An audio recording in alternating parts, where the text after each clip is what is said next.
Welcome to tonight's pre-meeting for May 19th, 2025.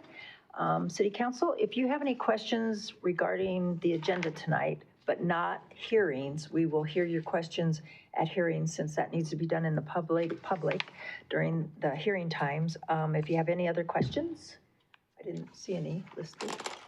Okay, then City Council reports, Councilor Zai. I do have a unrelated question.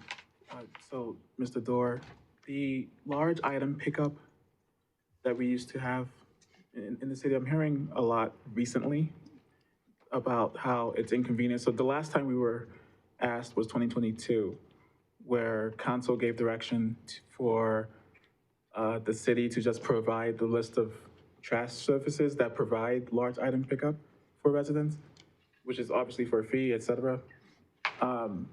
That is inconvenient for a lot of older residents in our city. They don't have the means to actually take their large items to various services or various other ways that they can give it, like the recycling center that we have, which has expanded its scope to now have more harder to recycle items. That helps, but that still requires a resident to take their stuff to the place, and that's not very convenient if you don't have the means or car or if you're too old. So I'm curious what the cost is for re-implementing a large item service, and if we can talk about that in the budget process. Thank you, Councilor. I got that. And by chance, our monthly community update tomorrow night will address some of the recycling efforts across the city, but perhaps we can provide some additional information at that time, and we'll have our team understand what the total was and might be, et cetera. And like only, I think 10% of the people used it. If you're going to provide the information back, I'm trying to remember, but I seem to recall we hit a point where it wasn't just cost, but it was we couldn't get a provider who was willing to do it. So it'd be good if we're going to provide information to get the full context, because I know that was something that went away at one point and then we brought it back, and then we had difficulty keeping it once we tried to bring it back, if I remember, but I'd like to have a refresher. Thank you. I appreciate that, Councilor. And yes, I recall it also being pandemic era complicated as well. So we'll go back and look at the archives and report back to the council. Thank you. Thank you, Councilor. Councilor Hutt? Yes, so on Wednesday, I went to the Inclusivity Board. They did have a couple questions. One question was if we are going to put wards back on the ballot. So I said that I would specifically ask. So I know this is not something we've talked about, but they wanted to know if we were going to put that back on the ballot. And then also if we were to put something on the ballot for the firefighters again this year, they wanted to know how they could help. And so I know some things that I've mentioned before. You've said that like we have to be careful. So as a counselor, am I allowed to tell them how they can? You can do anything. Okay, all right. Staff can't. Oh, okay, so I can, but staff can't. Okay, because if that goes back on the ballot, they want to know how they can help educate the community to help it pass. And then on Thursday, I went to the Police Week and Police Officer Memorial Ceremony. Our police chief did a very good job, and our mayor also did a very good job with their speeches. And then on Saturday, I went to the ribbon cutting with the Westy Dog Park Guardians, and that was a super fun event. Lots of dogs, lots of friendly dogs, and they have been really valuable. Their partnership with the city and their volunteer work has been very valuable. So it was very, very nice to go celebrate with them. And then afterwards, went to the Armed Forces Day ceremony, which was another wonderful event. Yep, and that's it. Thanks. Councilor Cornelia? Yes, I was grateful to do that pre-form interview with Jefferson County. They were really thorough on their interview with myself and several counselors that were on there on our interview for the homelessness initiative that they are working on for the upcoming homelessness forum that we're working with Jefferson County on. And so that was interesting. I think they're just obviously gathering information, but I was grateful for their time that they're putting into this. I unfortunately couldn't join the police officer memorial ceremony with work, but I just wanted to call out that that happened, and I'm sorry that I missed it, and grateful to all of our officers that were there. And then, like Councilor Hott, I attended Westy Guardian grand opening. That was a lot of fun. It was just really impressive how many people turned out for that. That was really incredible and positive, and it just felt amazing out there, having such a strong community showing support for that effort. And of course, we had a great Armed Forces tribute. That went really well. And then stopped by the Fires Department Station 5 open house. It had, I mean, there's always a really big turnout there, but it seemed like an even bigger turnout than usual. It was just booming. So thank you to our city, and thank you to our volunteers that were there and the firefighters, everybody that worked that day. But I'm just really grateful to all of our residents that show up and, engage and are so proactive at, finding out what we do. So it was really impressive. And then I did stop by, I only caught the tail end of it, but I did stop by the CML District 3 spring meeting in Mayor. I know that you were there for the entirety, so hopefully you have a little bit more knowledge about what folks were updating on, but traffic was a lot of fun that night. And yeah, it was a good week. Councilor DeMont? Attended the dog park ribbon cutting as well as the Armed Service Memorial, and that was it for me. Okay. Too attended the memorial on Saturday, and I did just want to give a shout out to staff and the downtown team and those who worked on the Blossom Commons project, who got the 9% LIHTC award for the senior housing in downtown. The 9% is very competitive, and so I know that Mr. Dorr was involved in advocating for that project with the county or with the state, and just really happy that we have that project moving forward. Yeah, that's it for now. I was at the CML district meeting. That's always fun because people from the metro area attend, and everybody's able to talk about whatever's happening, and the majority of cities are infrastructure, whether it's their buildings, their water systems, their streets, everybody's doing, it was over and over and over. But one city, and this goes to Councilor DeMont, you bring this to us often, how do we strengthen some things in our city? And a city has gone to their major businesses, because we know that Home Depot and places like that have $3 to $5 million worth of theft every year. And I know from a husband that worked with them, he caught a shoplifter, and he was almost fired for stopping him because that's not in their rules. So anyway, they, as a council, wanted to be more stringent. Theft was theft, and they've gone to their businesses and said, if there's theft in your store, we want to know about it, and we will press charges. And so they're doing that. I thought that was good. Peace Officers Memorial, Chief, fantastic. It's always my favorite, and just always a very good time to just remember and thank our folks, and always be grateful we don't have anybody on the memorial wall. I went to the Ranum for their partnership signing, was Vesti 50 and Front Range. Boy, that school has changed. They're doing great things. They had a speaker of one young lady who is in the aeronautics piece and well-spoken. She loves it.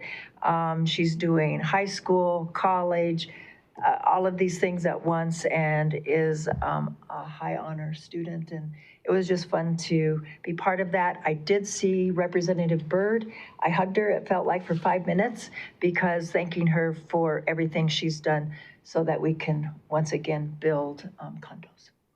So I told her we all thanked her. Ribbon cutting for the dog park. I love seeing all those furry friends. No pugs were there, and I didn't take Gabby because I was going from there to the Armed Services Garden, but all shapes and sizes.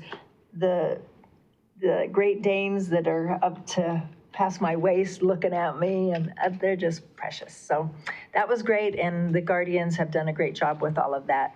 The Armed Services Garden, we had record turnout. It was great. I saw, I was going straight from there to open house, and I was serving food at the open house, and so I was sort of in a rush, but when you get caught by a 70 or early 80-ish person and they have tears, and he tells me how he's finally addressing his PTSD from Vietnam and serving twice. I didn't have the heart to tell him I had to go anywhere. We just listened and talked, and told him I was so proud of him for getting help. And I told him my brother served 3 times in the Green Berets over there, and so very special people. They did mention that some of the bricks are getting very hard to read.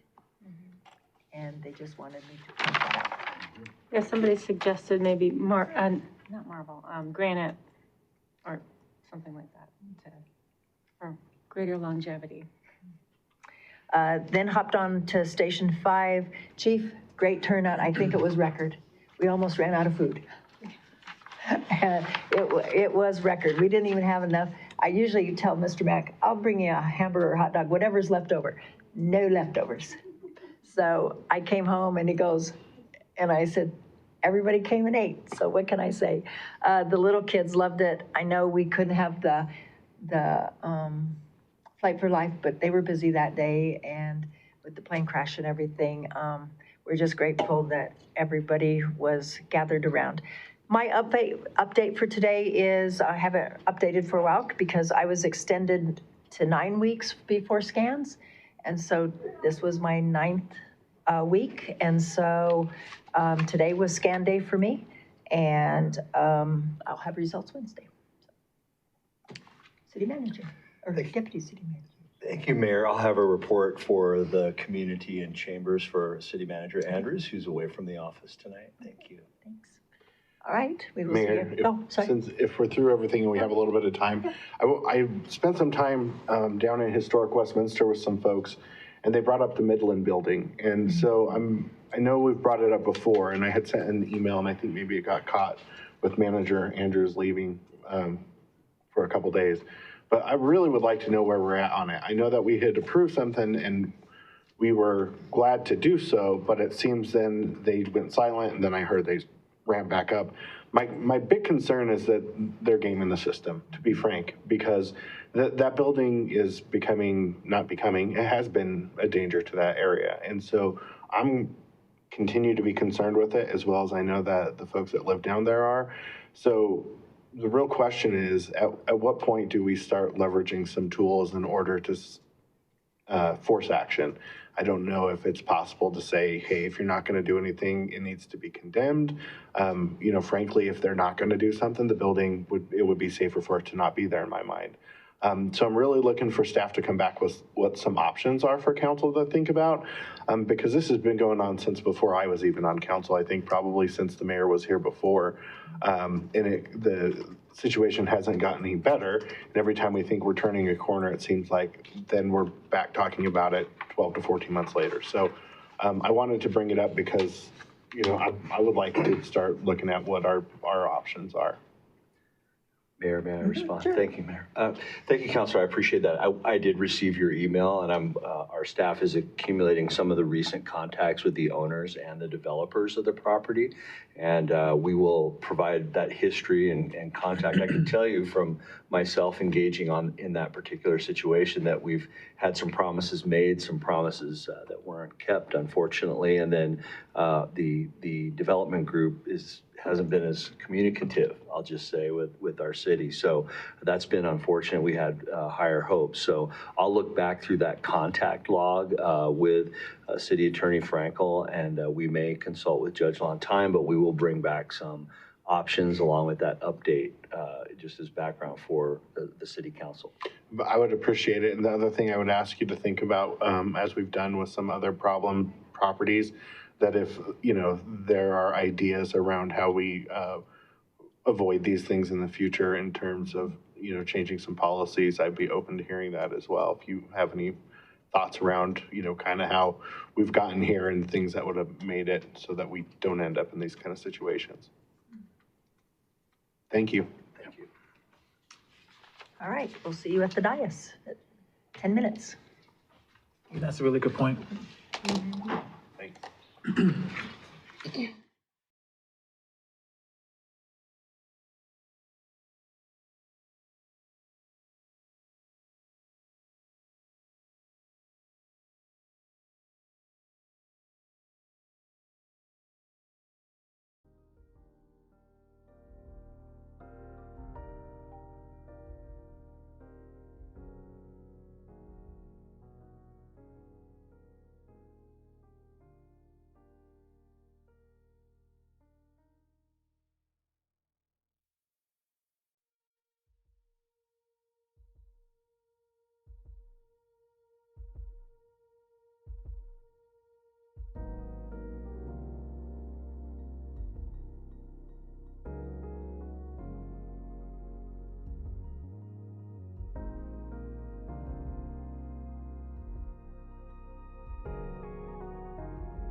Welcome to tonight's meeting of May 19th, 2025. Please stand and join me in the Pledge of Allegiance.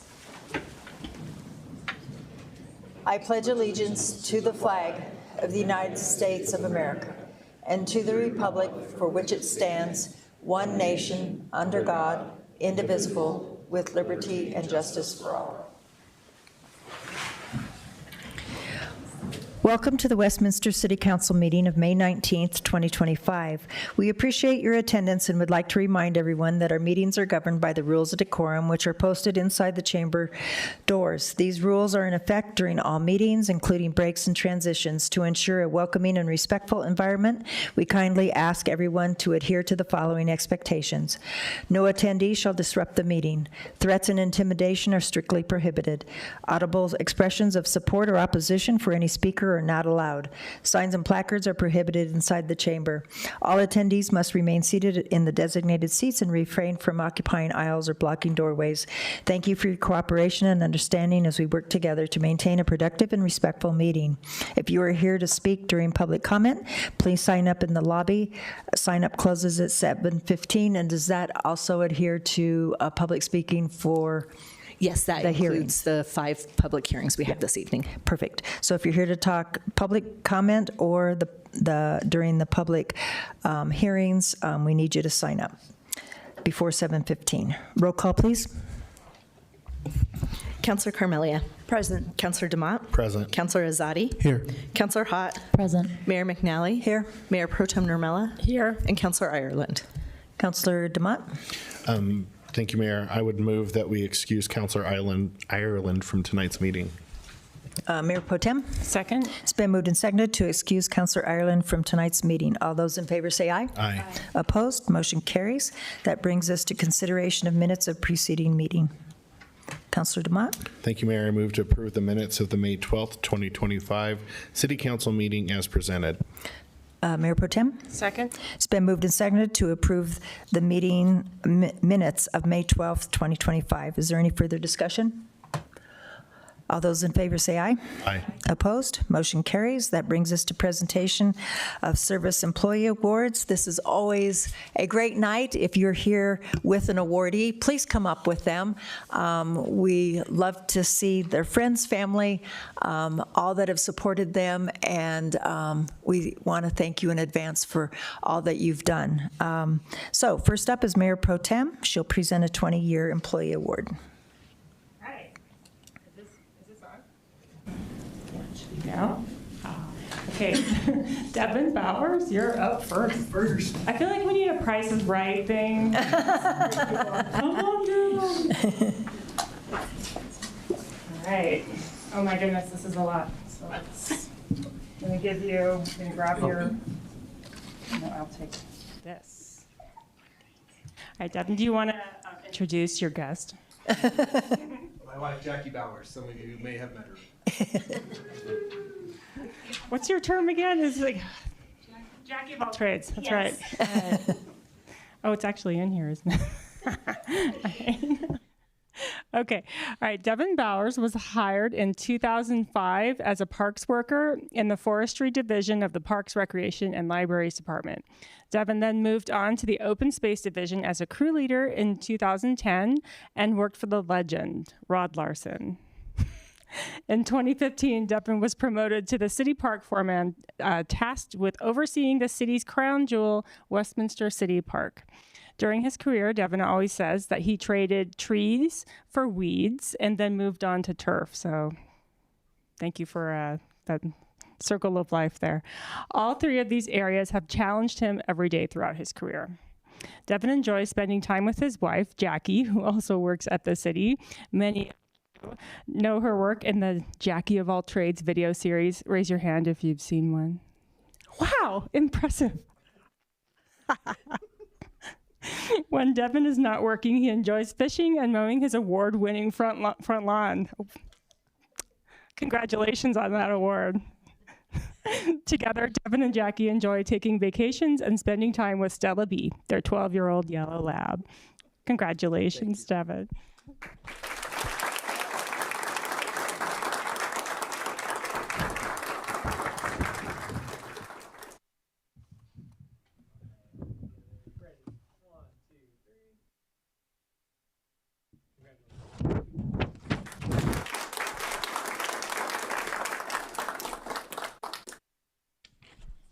Next is Counselor Hott, presenting another 20-year employee award. Yes. So can Bill Moore and family please come up to the front?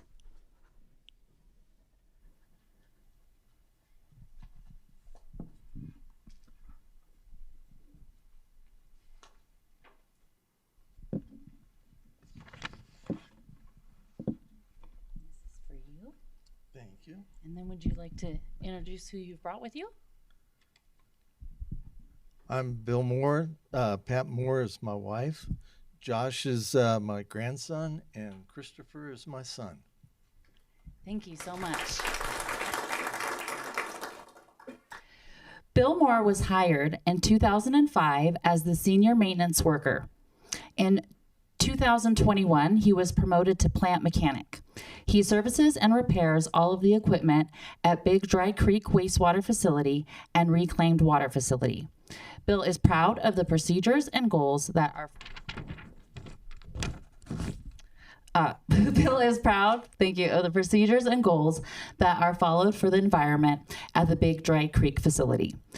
The work that is done at the Big Dry Creek facility is that they take dirty water and make it beach water quality and put it back into Big Dry Creek. During the summertime, the Big Dry Creek facility takes that water and cleans it one more time, making reclaimed water, which is used at parks, golf courses, and many other city facilities. During his career, Bill has repaired a lot of the equipment at Big Dry Creek, say that 5 times really fast, in-house, which has been quite the savings for the city. Thank you. Bill enjoys spending time with family and has been married to his wife, Pat, for 43 years. Congratulations. Together they have a wonderful son, Chris, and a grandson, Josh, who is going to Monarch High School. Bill enjoys doing things in politics, working with candidates to get them elected to office, and making a difference in our community. Bill and Pat are also working on the committee to design the new courthouse that the city will be building soon. So, lots of wonderful work, and congratulations at 20 years. So I actually met Bill about 2 years ago when I was running for city council. So because they are so involved, like I just said, they were at one of the events and I got to have some really good conversation. And because I'm also really involved in politics, we run into each other quite often. So thank you so much for your work. And I'm so glad that I was able to give you your award today. Thank you so much. Thank you.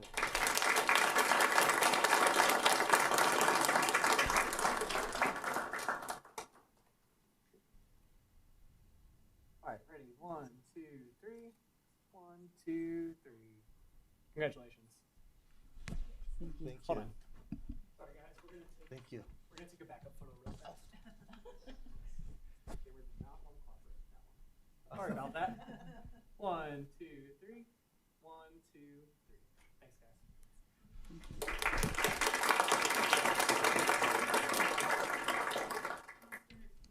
Councillor DeMott will present the next one, which I have to believe 45 years ago, maybe we didn't have the laws we have today, and people could work at the age of 8 for the city. But he's got a special one. Could Mary Joy Barajas in her group?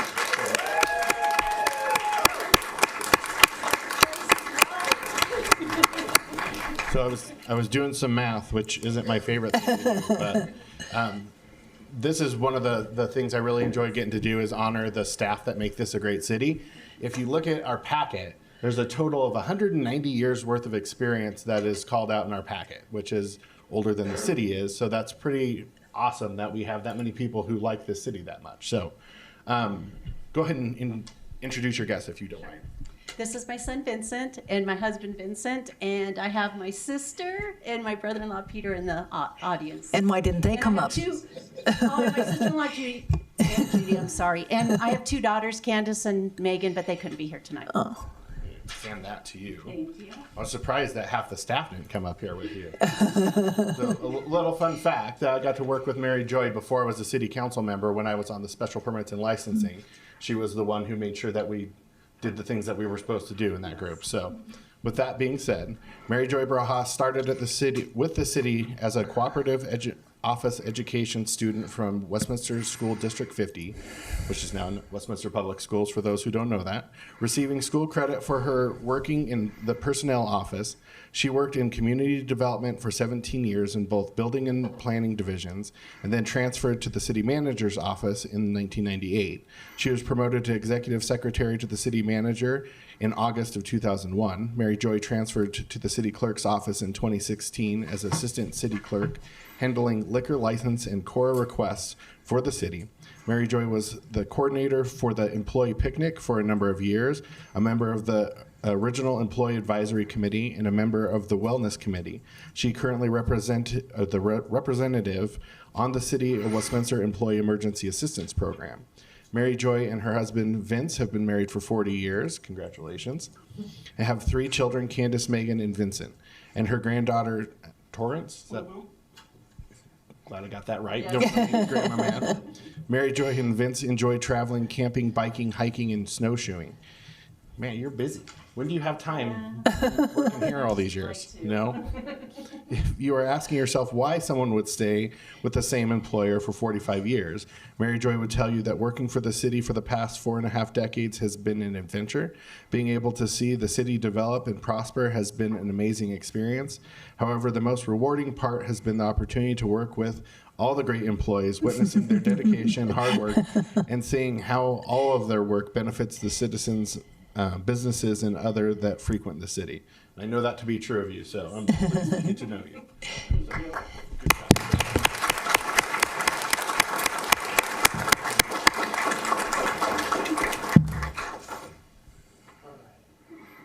Ready? 1, 2, 3.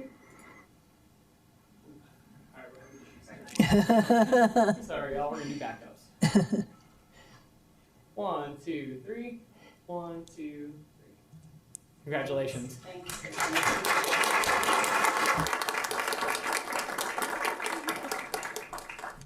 Ty Morian, come on down. Oh, I'll come and get you if you don't come.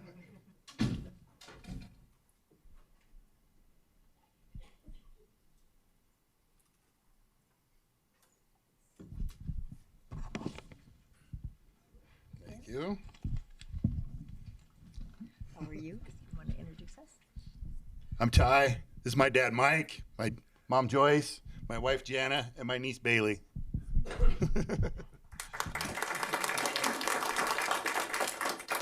Ty started with the city as a seasonal worker in 1999, and in 2005 he became a full-time parks worker. Ty's career here at the city has been incredibly fulfilling. He takes pride in caring for the city's athletic fields and contributing to significant projects like the remodeling of the Jessica Ridgway Park.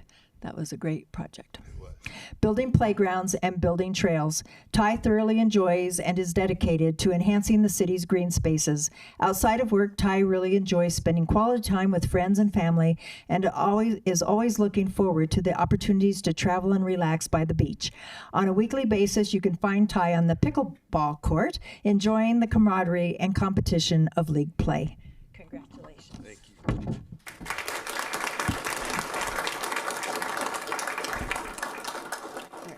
We're all gonna squeeze in right here. Ready? 1, 2, 3. 1, 2, 3. Congratulations. Thank you.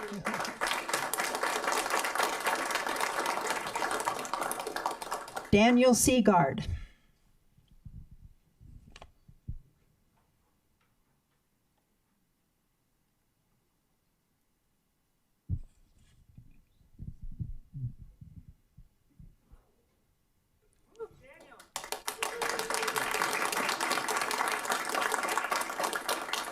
You couldn't bring anybody with you?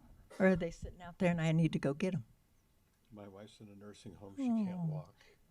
So here I am. Are there any of your co-workers here? My coworkers are sitting back there, yes. Well, get up here. I have 2 supervisors who made sure that I showed up. Well, good. We don't, yes, we don't want you to feel, Jackie of all trades always watches over me.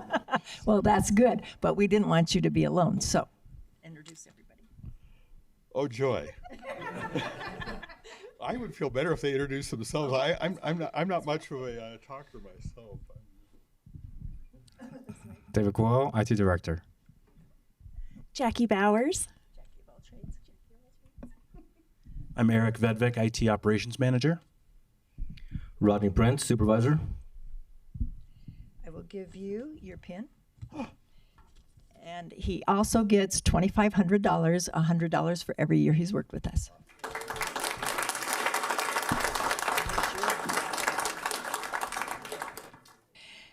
Daniel was hired in 2000 as a computer information specialist 2 and has since served as systems analyst 3, senior systems analyst, and now senior technical support specialist. He spends his days troubleshooting technology issues for city employees, including counselors.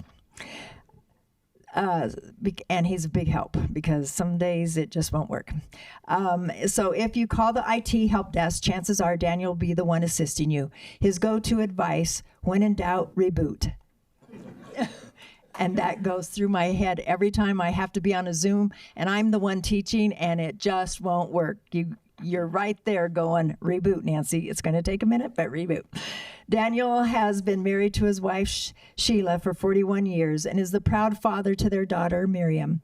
Originally from Chicago area, he also lived in Kearney, Nebraska, before settling in Colorado. He is an avid reader, hiker, photographer, and road trip enthusiast. And thanks to all of his people that came and supported him up here. Thanks. Thank you.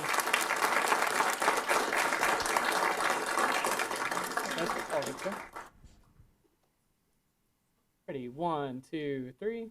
1, 2, 3. Congratulations.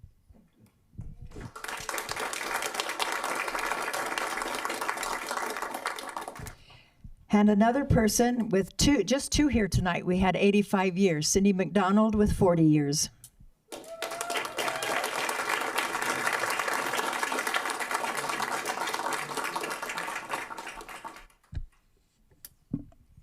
And I need to give her a big hug because she left a little present at my desk.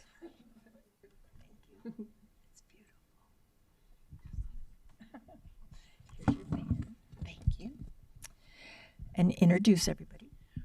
This is my brother Jeff, his wife Lorna, my sister Marcia, and her husband Robert. I couldn't bring the puppies. Oh, why not? Well, I didn't know it was allowed. Well, I would have written him a note. It's okay. You know that. I honk her as I'm heading to church. She sometimes is walking the little creatures, and she's always with a quick step, and they're because they're little legs, and so I try not to scare her. So I try, look up, so you know who's honking at you. Cindy McDonald is a native of Colorado growing up in Westminster. She began working for the city as a clerk at Kings Mill Pool when she was 14 years. See, I knew that we had younger days. From there, she became a lifeguard, a flipper swim coach, swim instructor, soccer referee, scorekeeper, and softball announcer while in high school and college. After Cindy received her degree in education from the University of Northern Colorado, in 1995, she began supervising the youth teen program. This summer will be her 30th summer camp program. She has met more than 200,000 Westminster children in her time here at the city. That's amazing. You have left an imprint on our future. She also, She also had the great opportunity of being the staff liaison for the city's Youth Advisory Panel for 21 years and currently represents the city for the Adams County Mayors and Commissioners Youth Awards. Cindy has devoted her career and life work to helping young people. Her favorite job from back in the day was being the bunny rabbit for the children's Easter egg hunt. Her favorite quote from John F. Kennedy, "Children are the world's most valuable resource and the best hope for the future." And you have lived that, and you do live that every day.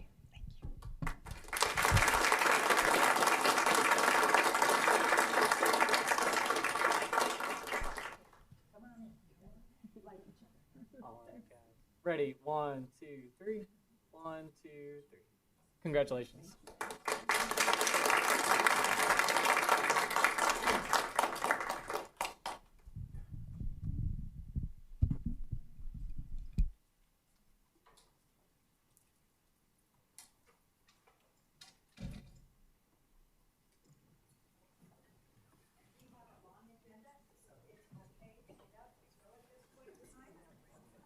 won't be offended.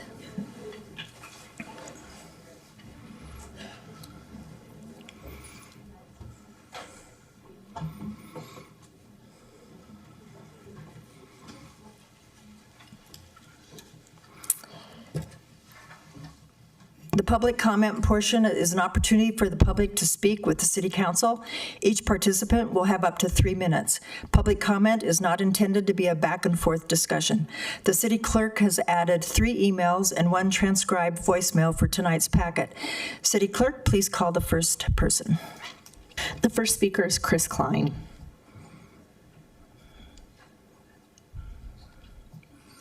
Welcome. Hi. Good evening, Mayor and councilors. My name is Chris Klein. I volunteer with Animal Rescue the Rockies, and I have helped many citizens over the last few years here in Westminster TNR community cats. Community cats, what they are is unowned cats. They live among us in the community. They're most often feral, which means they're not social enough to be adopted into homes. They live 100% outdoors. TNR is actually the process of taking them into clinics to get fixed and vaccinated. They get ear tipped and then they get returned back to the same location so they can continue living outdoors. And it actually helps stabilize the population. I'd like to thank City of Westminster for taking this up. TNR is a very important aspect in animal welfare and also for the overpopulation crisis we have in our animal shelters. I encourage you to pass the TNR ordinance that legally allows the TNR concept, but I also ask that you pass the ordinance by protecting the people that take care of community cats.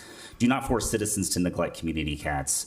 Caregivers are the people who manage and contain the colonies, provide medical care. They're the people that perform the TNR process or ask people for help from people like myself. They're already feeding the cats in the first place, and then we actually help get them fixed. Currently, animal control tells citizens they are not allowed to feed the cats. Caregivers do not introduce new cats. They're already out there. Caregivers TNR existing cats. It is a public service and it's a significant part of the TNR process. Forcing caregivers to neglect existing community cats is not only cruel, it'll make things worse. Feeding bans basically is what it is, will do way more harm than good to our wildlife and bird populations because community cats are forced to search for food on other properties and basically causing nuisance behaviors on other properties in greater capacity. More kittens are going to be born in the community because the TNR process will be harder to accomplish. Controlling their food source is critical when you're performing TNR, and when you don't have that, it's nearly impossible to get TNR done, to get them all fixed. If animal control comes across a person that's feeding cats, I would hope they would educate the citizen on TNR, provide some resources. They don't have to do anything. I mean, maybe help them if they can, provide some resources, but don't tell them to just neglect the cats and tell them to not feed them. That's not going to help. It's going to do a disservice for the community. The cats are going to remain unfixed. They're going to just go elsewhere in the community. They're going to breed. They're going to spread diseases, and they're going to be unhealthier. So basically, if you have someone that needs help, let's help them and allow them to continue caring for the community cats. And do not confuse this with breeding, with hoarding situations where you have people feeding cats that go inside and outside the house. Those are hoarding situations. Those are separate. Those aren't community cats that live 100% outdoors. And I just want to thank you again for bringing this important topic up. I ask you to please pass the ordinance. And also protect the people that care for them, caregivers or feeders, however you want to determine that. So thank you, Council. I appreciate it. Thank you. Thanks. The next speaker is Sarah Scari.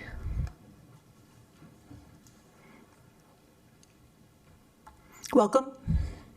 Thank you so much for having me. Just going on what Chris just said, TNR lowers the number of cats because spay and neuter cats can't reproduce, and attrition means fewer cats over time. A monitoring system, which is caretakers, can maintain progress. Caregivers like myself, who I am a volunteer and a caretaker as well, with Simba's Pride. It's a nonprofit where I'm feeding and TNRing, so I do spay, neuter, trap, and release as well. It's very important. We're not able to catch, spay and neuter all these cats without caretakers. TNR helps protect against disease by vaccinating against rabies. Once is better than never. Spayed, neutered, and cared for cats are healthier cats. Just think about it. One unfixed female cat can have more than 100 kittens in her lifetime. And assuming that half of those kittens born are females, she and her offspring can go on to have upwards of 300 to 400 kittens in 7 years. Caregivers and TNR is needed. Please do not punish the caretakers. Thank you. Thank you. The next speaker is Brian Sukoka. Welcome. Good evening, Council. Thank you for allowing me to speak briefly. I wanted to talk a little bit about my own experience with TNR.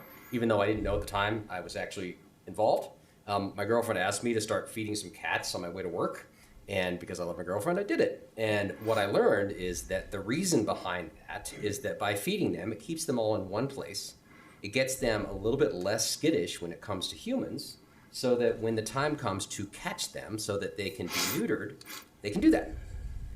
Had I not done so, those cats would be all over Englewood. Instead, they are in one place because I'm allowed to feed them there, right? I want to talk a little bit just about the alternatives. I guess I would say the non-alternatives to this process. One is, well, why would we allow people to feed cats? Doesn't that encourage more cats? No, for two reasons. One is that cats are exceptionally efficient animals at finding food if they have to, right? Except instead, they're gonna eat birds. They're gonna eat other things that make them less healthy and make the community less healthy. The notion that if you don't feed them, they'll go away is not true. Like I'm sure you've all seen in politics, ignoring a problem doesn't make it go away, right? The other thing that people say is, well, let's just catch and kill them instead of just catching and neutering them. The first thing I will say about that, well, some of you may be moved by the moral argument about that's probably wrong to kill an innocent animal. But if that isn't sort of like the way you're sort of approaching it, then you have to ask yourself, how likely is it that that's possible, right? I'm sure most of you have tried to catch one cat at one point in your life. That's really hard if they want to be caught. Good luck catching 10,000. And the great thing about TNR is that you have people like this gentleman, Chris, who will do it for free. You know, you don't need to expend a lot of community resources. You have volunteers who are willing to help with that. So that helps everybody. If the goal is to have fewer feral cats, and that's obviously the goal for every reason under the sun, for the welfare of the cats, the welfare of the community, the way to do it is to aid nature, because if animals can't have babies, eventually you have fewer of those animals, right? So that's all I'm asking, is that process be allowed to proceed without interference. Thank you all very much. Thank you. The next speaker is Jim Fenimore. Welcome.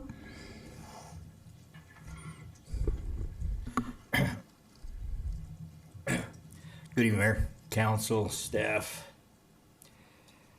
Just wanted to come up and tell you guys that still focusing on safety things as usual.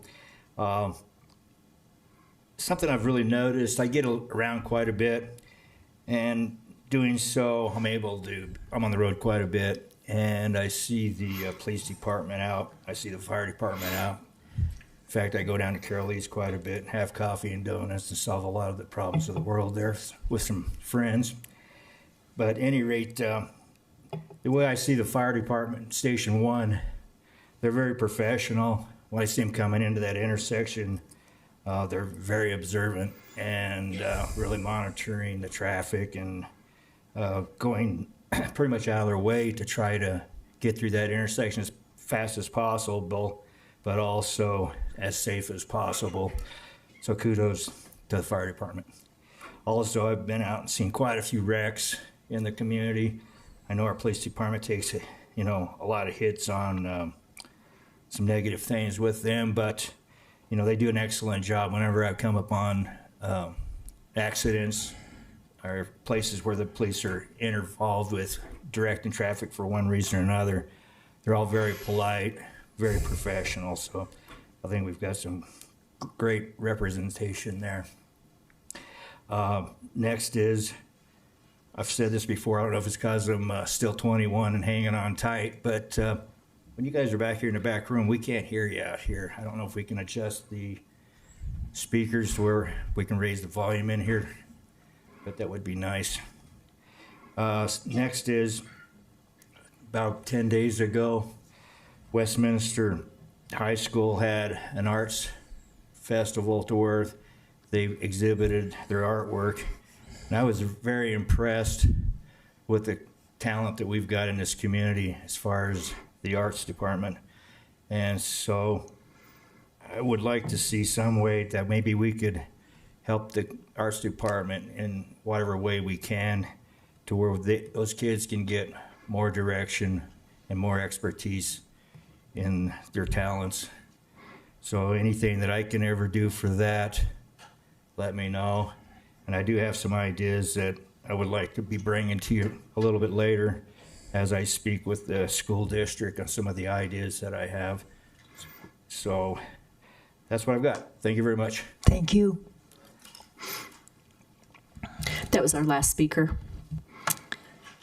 That brings us to Deputy City Manager's report. Thank you, Mayor, Mayor Pro Tem, and council members. I'm Larry Dorr, Deputy City Manager, joined with Deputy City Manager Barbara Opie. We have a report on behalf of City Manager Andrews, who is away from the office this week.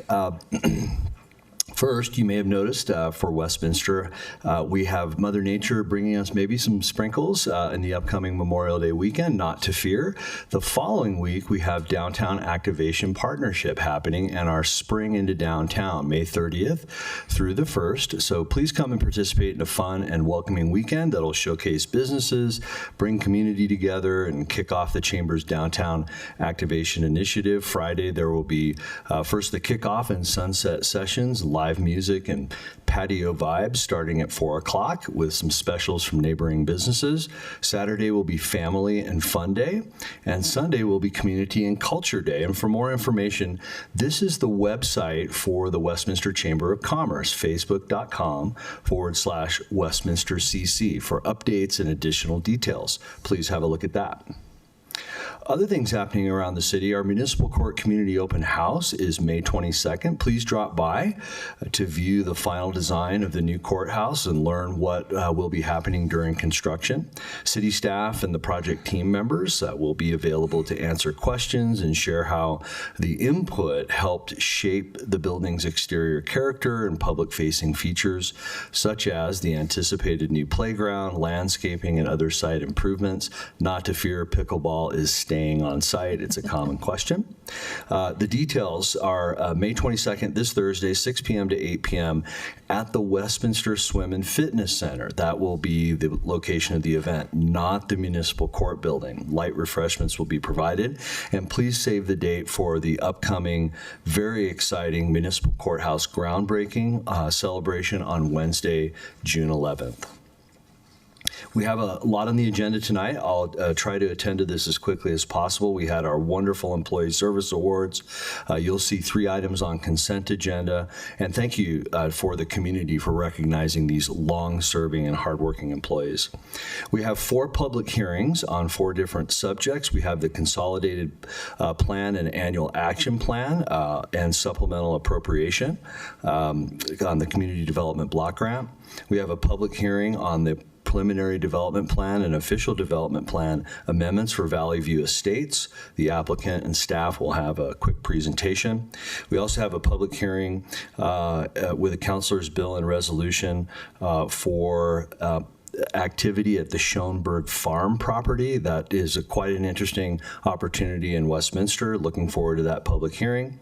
And then last, a public hearing and first reading accepting grant funds from the Colorado Department of Local Affairs Climate Resilience Challenge. Next slide, please.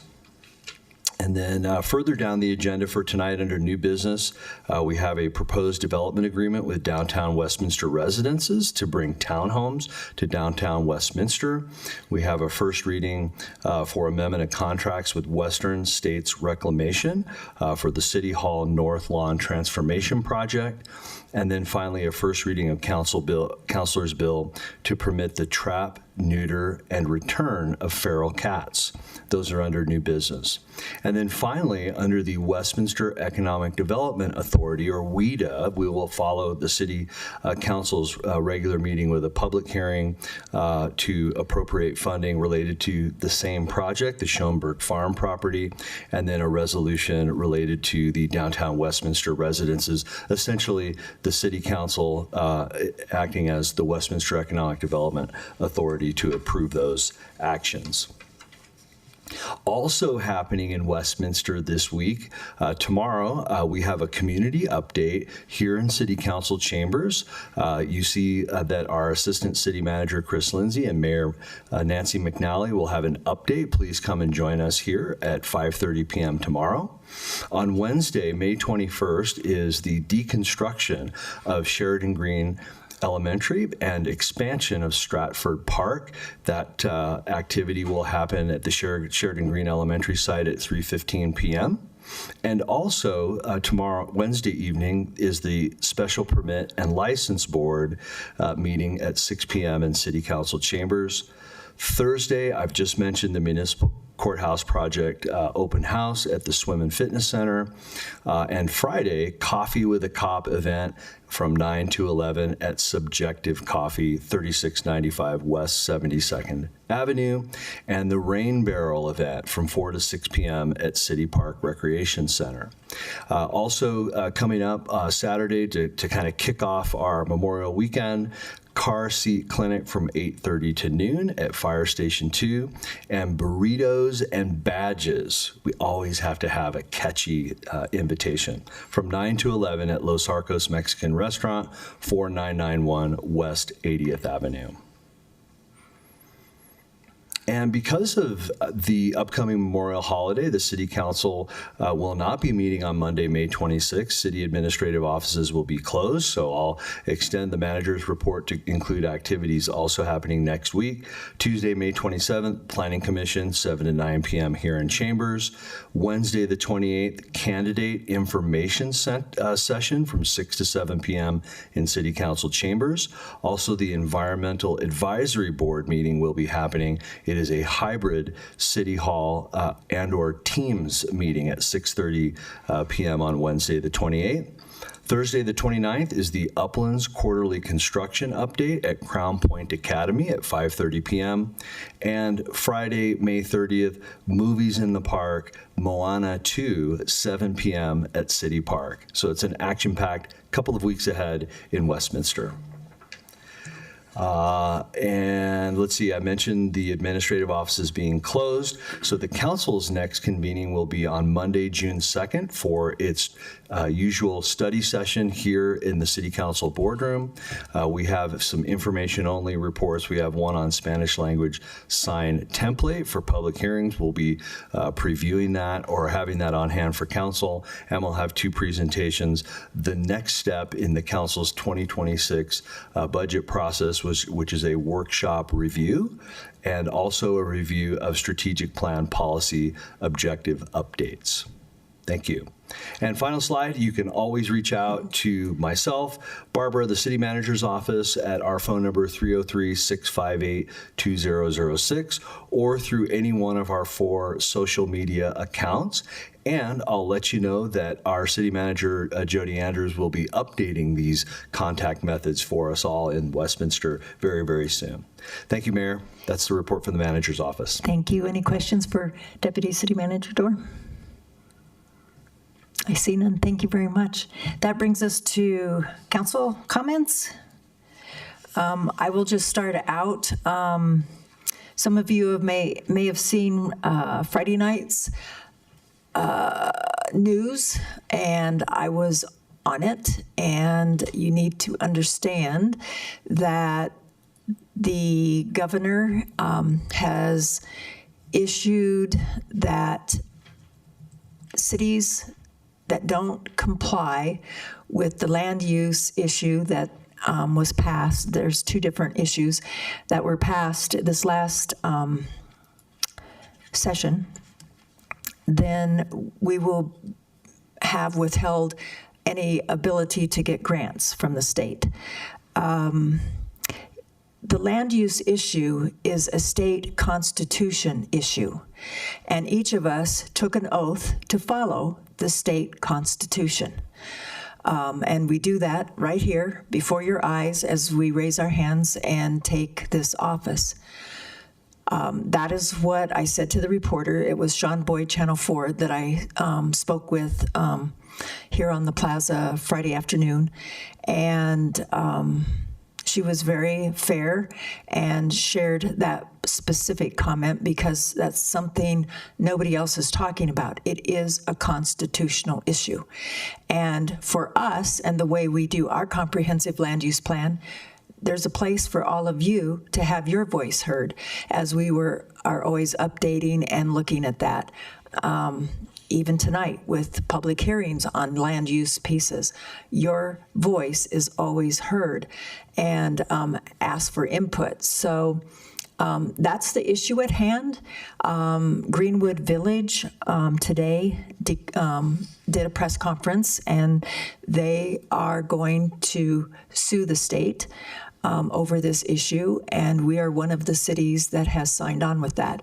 It doesn't mean anything financially for us as a city. Greenwood Village is going to take it all on, but there are several cities and possibly more going to be joining that lawsuit because we have to stand up for number one, what we are told we are to do and manage in the Constitution. And every time they take one piece and one sliver, it's just one more thing taken away. And this was a big one because, as I said to the reporter today, and I may be in the Denver Post tomorrow, that when they went to do this sweeping bills, no one came to talk to the people in our city that do this on a daily basis.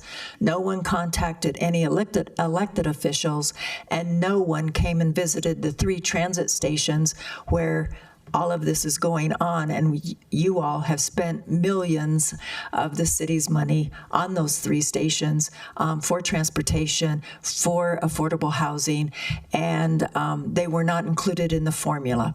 So I just wanted to make a statement tonight so you, as you read, you know maybe the other side of the story that we are up against, and always happy to answer any questions. Give us a call, but you're going to see some activity on that whole issue probably in the weeks and months ahead. Anyone else? Councillor Hott? Yes, thank you, Mayor. I just wanted to thank everyone who came out to speak, and I just wanted to quickly remind folks, while we are working on the budget process, you can provide input online if there is something that is important to you to be added to the budget or something that's important to you that you want to remain in the budget. And so we are still taking input, and so I just wanted to remind folks that if that is something that's important to you, you can go online and let us know. Seeing nothing else, I will go to consent agenda. Councillor DeMott? Thank you, Mayor. I move to approve consent agenda items 8A through C. Mayor Pro Tem? Second. It's been moved and second to approve consent agenda items 8A through C. Is there any further discussion? Roll call, please. Councillor Carmelia? Yes. Councillor DeMott? Yes. Councillor Azadi? Yes. Councillor Hott? Yes. Mayor McNally? Yes. And Mayor Pro Tem Nermella? Yes. The motion passes on a 6-0 vote. That brings us to our first public hearing for on the 2025-29 Community Development Block Grant Consolidated Plan and the 2025 Annual Action Plan. Welcome. Hi, Mayor, Council, Stephanie Troller, Economic Development Manager, here to introduce the topic today. As you know, the City of Westminster is an entitlement, which means we get an annual allocation from the Department of Housing and Urban Development, or HUD. This year, we're anticipating our allocation to be $563,889. And as a requirement of being an entitled community, we are required to create a 5-year consolidated plan. We are in one of those years right now.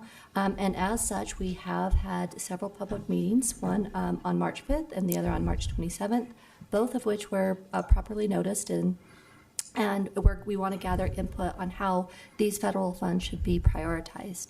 As an additional requirement, they must meet a HUD national objective, one of the primary one being serving low, moderate families, the second, removal of slum and blight, and the third being some sort of emergency situation. We have taken that input we received from the community and also want to invite anybody to come here and speak on behalf tonight. Additionally, we will have an open 30-day comment period where people can email us at cdbg@westminsterco.gov or call us at 658-2108, I think is the phone number. Where we are recommending to allocate it is in 4 different sections. Administration, and this pays for a full-time FTE and several of our environmental costs, that sort of thing. And the preservation and development of affordable housing, which pays for a really popular program called the Emergency and Essential Home Repair and the Housing Lift. We also want to add some funds to help and partner with Brothers Redevelopment for the Paint-a-thon this year. And last but not least, we want to add allocate some funds to Growing Home. With the caveat that whatever information or input we get over the 30 days, that our recommendations may change between today's first reading and next first reading, just to make sure that we allow for all that comment to come in. That's it. Any questions at this time? Councillor Carmelia? Thank you. Concerning the FTE, going forward, how would we cover this person? I'm trying to understand the funding. It sounds like the grant would cover them for the first year. Is that correct? It has always covered them. I'm assuming you're thinking about it being on the short list of the federal government. We don't know exactly what's going to happen just yet. We have had some internal conversations, but nothing final yet. Okay. All right, let me open the public hearing, and it is 7:47, and do we have any residents signed up to speak? We don't have any residents signed up for this item. Okay, I will close the public hearing. It is 7:47, and do we have a motion? Councillor Demott. Thank you, Mayor. I move to approve the allocation of the Community Development Block Grant funds as set forth in the agenda memorandum for the 2025 program year and authorize staff to submit the 2025 through 2029 Community Development Block Grant Consolidated Plan and the 2025 Annual Action Plan to the U.S. Department of Housing and Urban Development. Mayor Pro Tem? Second. It's been moved and seconded to approve the allocation of the Community Development Block Grant funds. Any further discussion on this? Roll call, please. Councillor Demott? Yes. Councillor Azadi? Yes. Councillor Hott? Yes. Mayor McNally? Yes. Mayor Pro Tem Nurmela? Yes. And Councillor Carmelia? Yes. The motion passes on a 6-0 vote. That brings us to Councillor's Bill number 13. Councillor Demott. Thank you, Mayor. I move to pass Council Bill number 13 on first reading, providing for a supplemental appropriation of funds to the 2025 budget of the Community Development Block Grant Fund. Mayor Pro Tem. Second. It's been moved and seconded to pass Councillor's Bill number 13. Is there any further discussion? Roll call, please. Councillor Azadi? Yes. Councillor Hott? Yes. Mayor McNally? Yes. Mayor Pro Tem Nurmela? Yes. Councillor Carmelia? Yes. And Councillor Demott? Yes. The motion passes on a 6-0 vote. That brings us to our second public hearing and consideration of a preliminary development plan amendment and official development plan amendment for Valley View Estates. Welcome. Good evening, Mayor, Mayor Pro Tem, City Councilors. John McConnell, Planning Manager, here tonight to provide you with the staff's introduction to this public hearing item. A staff agenda memo has been created and tonight's public hearing has been properly noticed. The agenda memo, its associated attachments, tonight's PowerPoint presentation, the public notices published in the Westminster window, the mailed notices, and the posted notices are hereby entered into the record at this time. The notices of the public hearing were mailed to 707 property owners and tenants within 1,000 feet of the parcel under consideration tonight. 3 public notification signs were posted on the subject property. The city has also posted the hearing date and time on its website. The project here is located at the northeast corner of West 104th Avenue and North Elliott Street. It's highlighted in red on your map.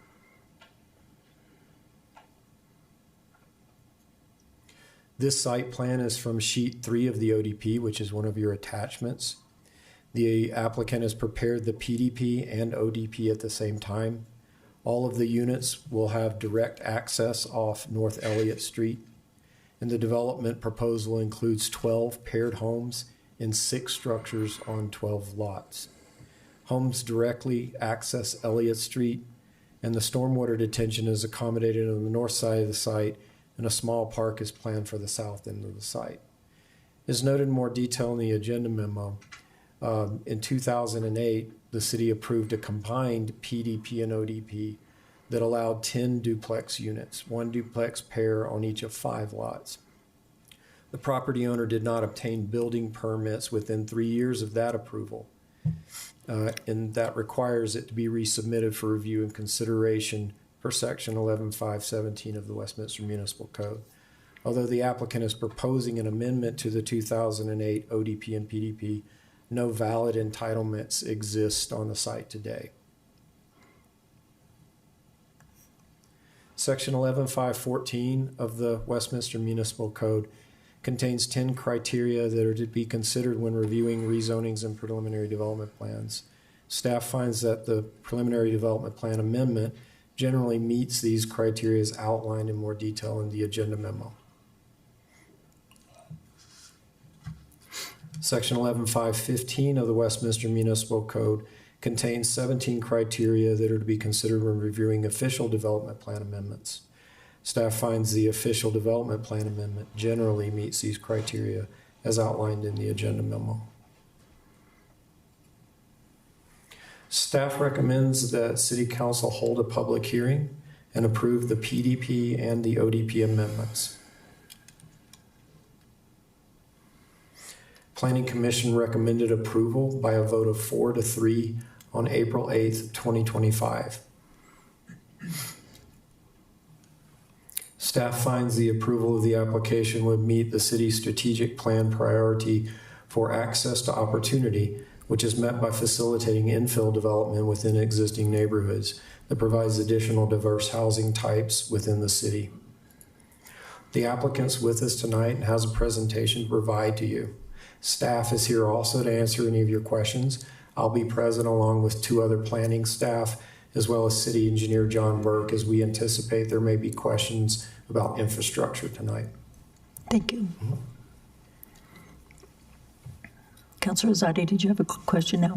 I have a quick question. I saw the votes 4-3. What was the disagreement? Yeah.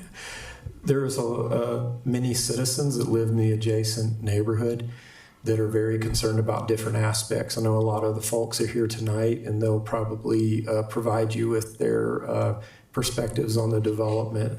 The Planning Commission listened to those citizens, and I believe a lot of their concerns resonated with the Planning Commission. And we do have the minutes of the Planning Commission as an attachment, and we can refer to those if we need to answer more detailed questions. They were very helpful. Thank you for including them. Yeah.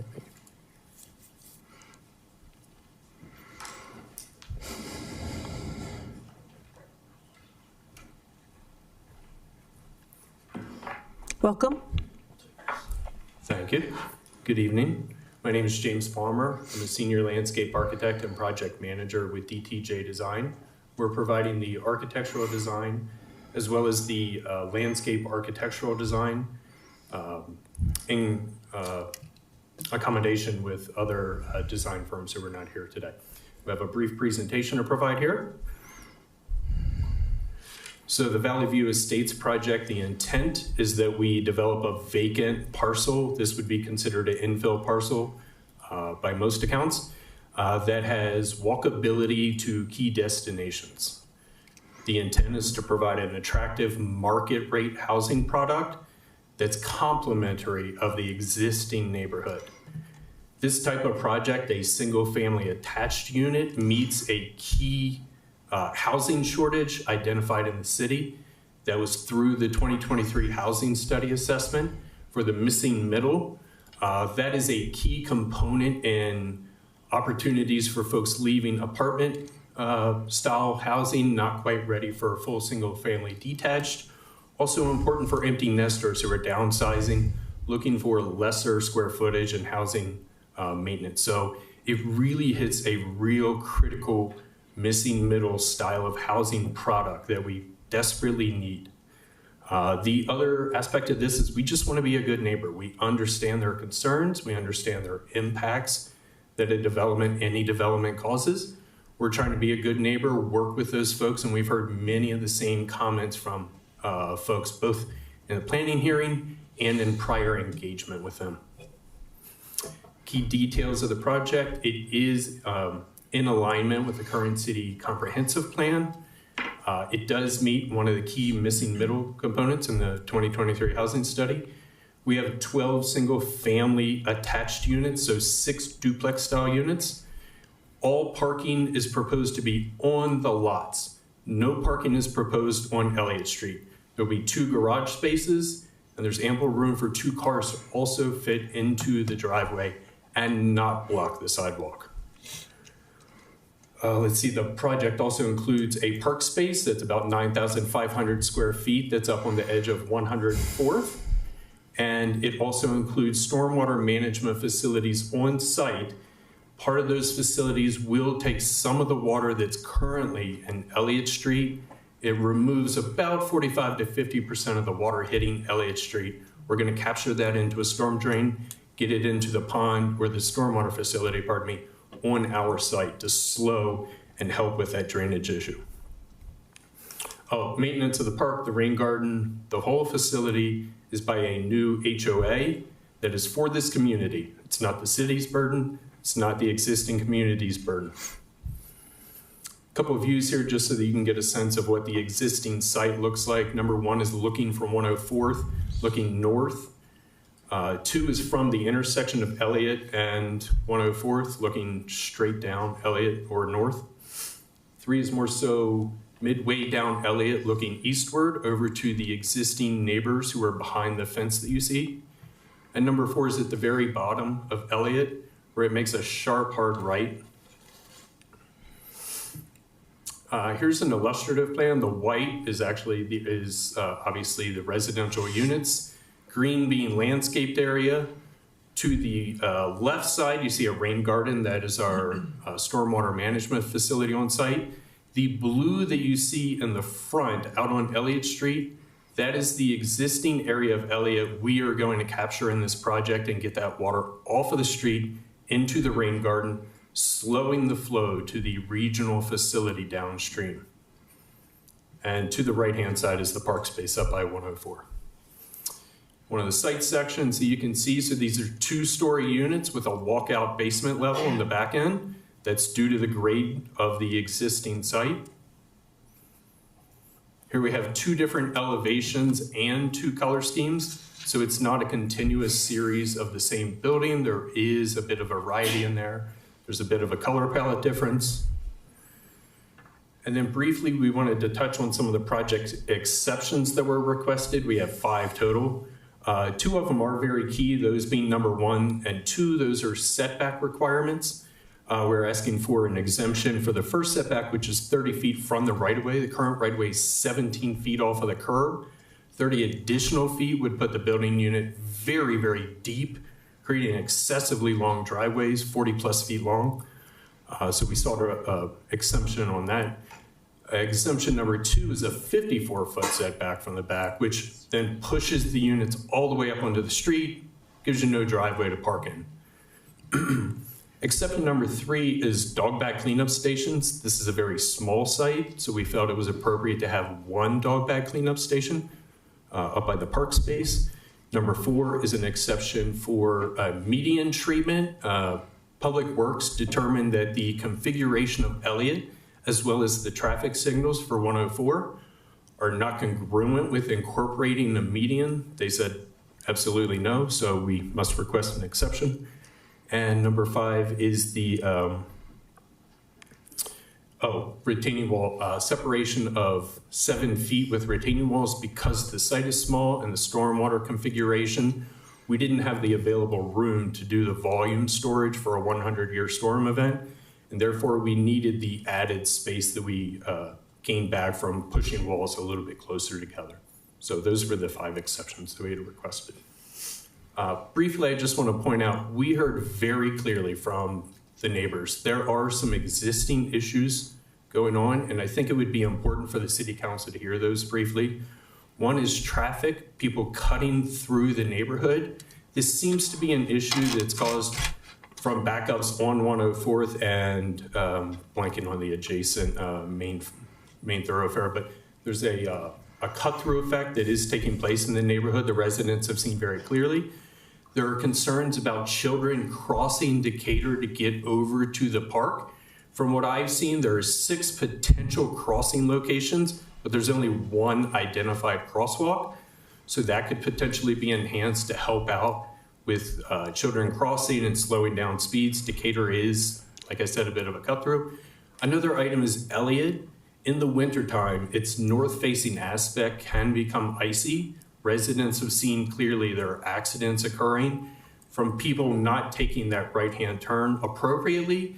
They're charging down Elliott a little bit too quickly, not contemplating the icy conditions there. So perhaps some additional help could be had over there. Finally, there was some concerns about some drainage in the neighborhood. There was mention of a flooding event from 2013. I know there was a very large storm event during that year that may have contributed, but we have heard from Public Works that they're aware of maintenance issues in the downstream drainage areas, and they have worked to alleviate some of that.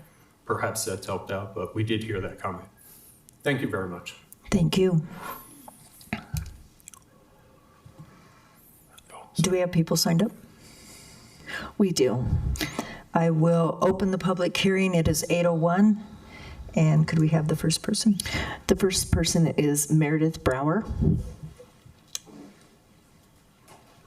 And let me just say, I know probably people haven't been here before. Don't be worried. Just take a deep breath. It's okay. And you have 3 minutes. Thank you. Welcome. Thanks. I was going to introduce myself. I'm Meredith Brower, but you already said my name. So good evening, members of the City Council. Thank you for the opportunity to speak today.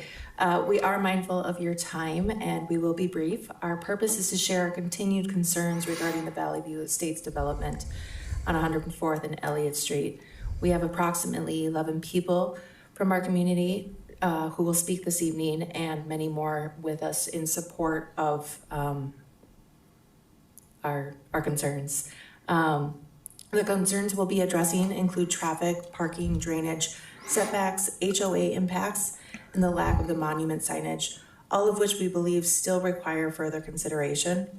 As a reminder, during the vote on April 8th, the council did not reach a unanimous decision. Those who voted in favor of the development expressed significant doubts about the current plan.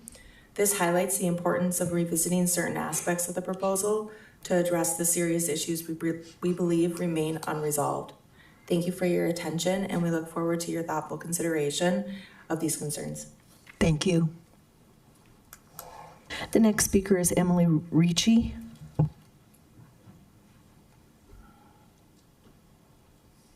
Welcome. Good evening.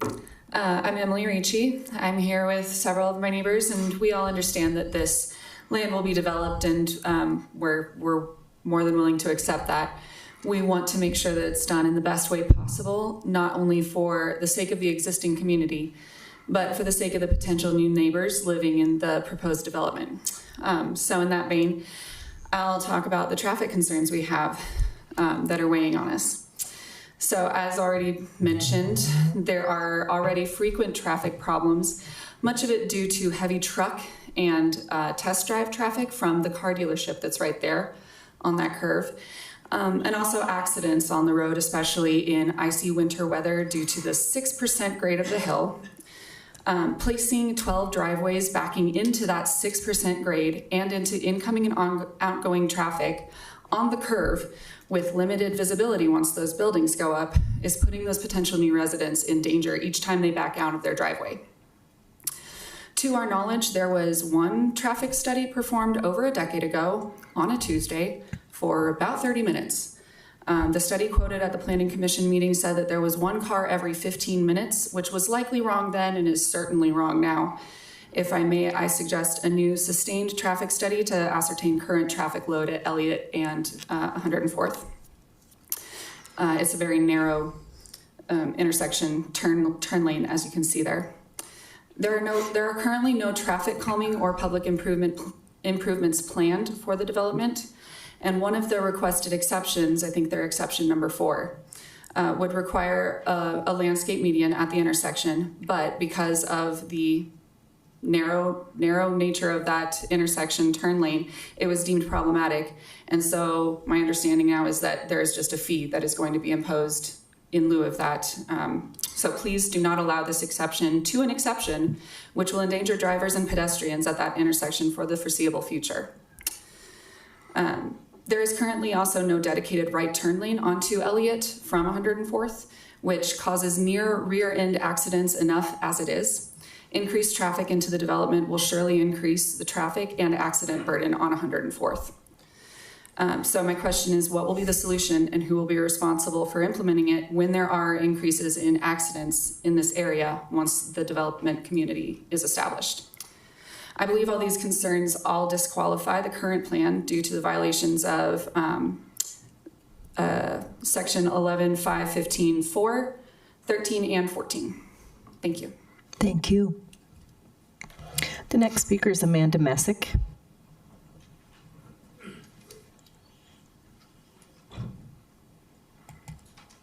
Welcome. City Council members, thank you for taking the time to hear our concerns about the proposed Valley View Estates project. My name is Amanda Messick. My house is directly in the middle of the proposed property. We have several units behind our house. I'm very concerned about this development going in behind my house with the proposed exceptions to the building code that the developer is asking for. The first concern I have is the proposed setbacks. They are asking for an exception to the front and rear setbacks. Buildings should be required to meet setback allotments. We have built city building codes for a reason, and this development is not meeting these codes. They are asking for a 20-foot difference in the rear setback, which will make these properties extremely close to our existing properties. They are also asking for a 10-foot difference in the front setback, which will make these properties closer to the road that already has traffic and parking issues. If you allow this development to go through as planned, I would like an explanation of how, as a city, we are allowing builders to build without following city code.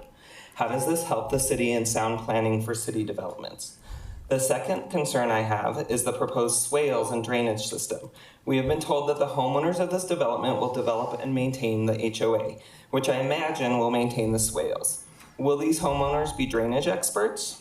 And will they be able to have knowledge to repair and maintain, or know who to hire to repair and maintain drainage in order to provide security against flooding for the existing neighbors that will be well below the elevation of this new development, and at a steep grade with the street being at a 6% grade? The third concern I have is the city code relating to the plan exhibiting the application of sound, creative, innovative, or efficient planning and design principles. The existing neighborhood does not match what is being proposed for this development. The single-family condos that exist to the north of this development are all ranch-level condos. We have nothing in our neighborhood or the neighborhood to the north of us that equates to a 3-story condo with a walkout basement. 2 stories, walkout basement, equating to 3 stories. This development does not fit any of the surrounding neighborhood elements. Therefore, it does not meet city code for innovative, sound, creative, or efficient design principles. If and when this property is developed, I would hope that the plan would fit the surrounding neighbors, that the neighbors that moved here cherish so much. Thank you for your time. Thank you. The next speaker is Kathy Ochoa.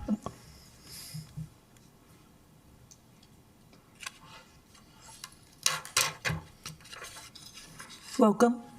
Thank you. My name is Kathy Ochoa, and I reside at 2792 West 105th Drive. I am here to provide my input towards the standards for approval of the planned unit development zoning. My backyard backs to this property, and I am very concerned about several things. First, why is the city of Westminster making exceptions to this land developed when the development does not exhibit sound, creative, innovative, and efficient planning principles?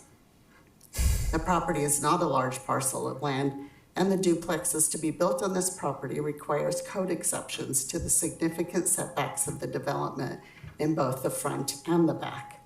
I believe this is problematic, and I don't understand as directly affected by this build, I will no longer have a home that has privacy no matter which way you look at it. These 3-story walkout units will tower over my yard and allow looking into my home directly due to the proximity of the proposed development due to these setbacks. I would hate to think that the city of Westminster would allow land to be developed in a non-harmonious way just to occupy land. I hope that this is not the case, as I believe it will look like a sore thumb for this area and would bring dissatisfaction to your community members who reside here. Because of the code setbacks exceptions, I believe this will also bring issues to the drainage and swales, not only in the property itself or others who have had to install 1 to 2 sump pumps in their homes, but drainage to my property. There should be more land for absorption of water to protect these properties from the property to property. And as I feel as though drainage could, and if it does, will damage my yard, as land and earth move all the time and can eventually cause land drainage and swale issues. We have a double retaining wall from fence to fence in my backyard. We work so hard to create a beautifully landscaped yard to enjoy, and I feel as though water will not only damage, but could come into my home as well. Not being in a flood zone will mean that homeowner insurance will not cover problems that may occur from water, which means it is out of my pocket to fix these problems created by this venture. Who is taking care of issues from this land development? An HOA? Has this been designated and decided who will be taking that on? That too is a major concern of mine. I do appreciate your time to listen to my concerns and hope that you will not just think of this development, but the people who are in your community now. Thank you for your time. Thank you. The next speaker is George Ochoa.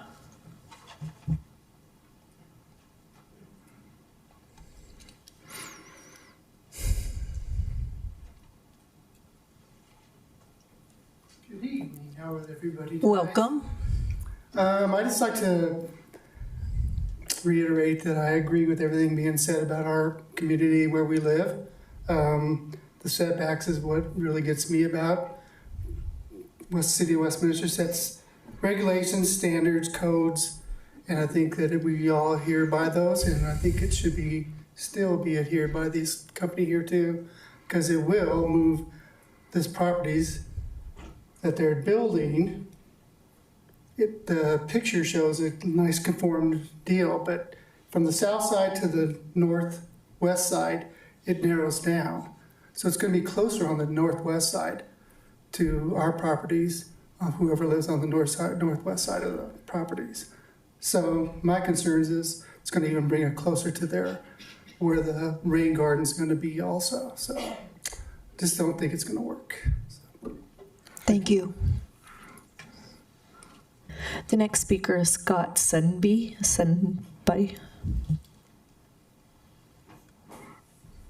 Welcome. Good evening. Thank you for making me welcome. Scott Sundby, it's Norwegian, it's all right. So I'm a very proud and happy and grateful homeowner at 2735 West 106. My wife and I have been married just about 18 years, and we bought the home 4 years ago. 4 little kids, not that little anymore. My daughter's just graduated from high school. So a little bit I wanted to cover with you.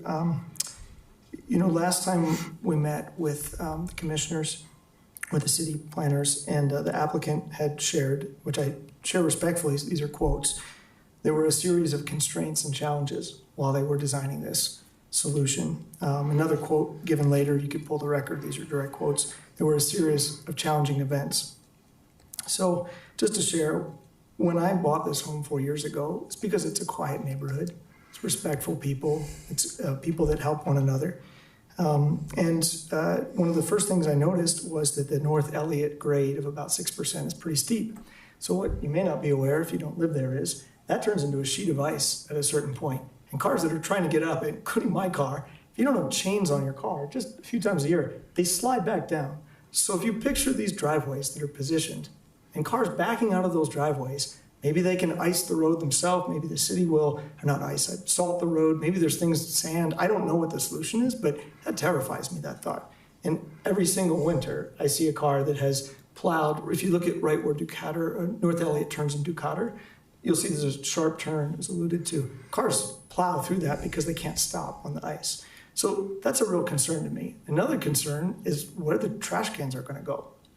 Are those going to come out into the street? And how will the trash trucks or whoever it is get those and pick them up? So I think there's a number of things here that deserve further thought. 1115, 14A, I don't know, forgive me.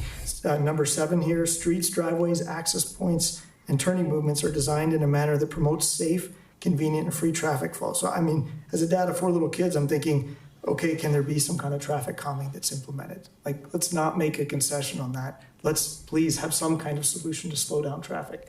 So my 11-year-old boy started running with me, which I'm really proud of, working hard with him. When we go to cross Decatur in that area, cars are doing at least 40 miles per hour. Running the other day in the street, my hat blew off with him. I'm like, got him on the sidewalk, I'm next to him. That's way too fast. So I really think there needs to be some thought to safety.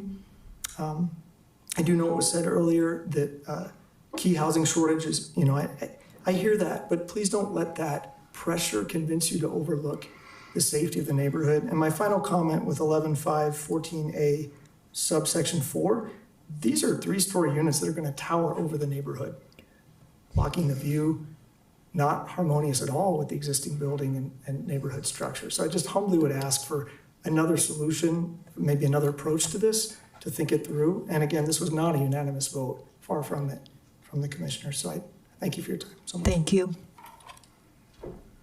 The next speaker is Nathan Hindman.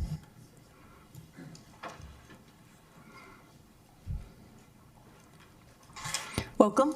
Hi, I'm Nathan Hindman. I want to thank you all very much for your time and for his presentation.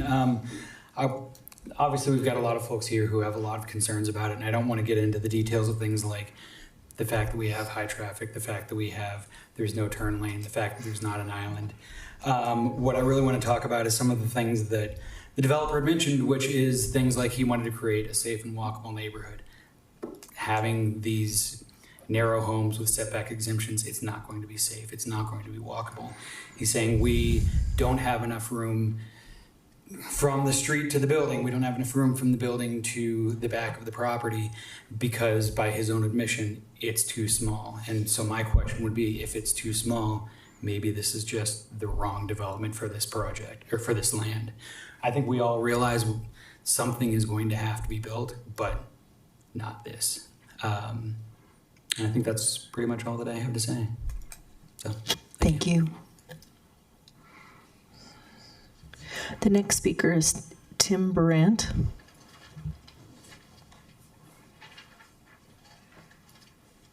Welcome. Mayor, Councilor, thank you for hearing me. This will be real short. These are bullet points, a lot of exceptions. I just don't think, I've lived in the neighborhood 36 years, and I'm here to support.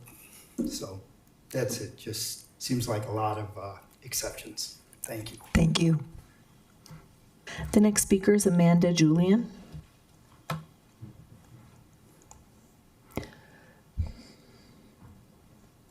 Welcome. Thank you for having me and giving me time to speak. I agree with many of the comments made by my neighbors today and during the Planning Commission hearing last month. Many of those providing testimonies against the Valley View Estates development are not necessarily against the general development of the land parcel in question. They're against the development of the land in accordance to the Valley View Estates development plans. A nice way to summarize many of the disagreements with the Valley View Estates development plans is that the plans do not meet many of the standards outlined in the Westminster Municipal Code.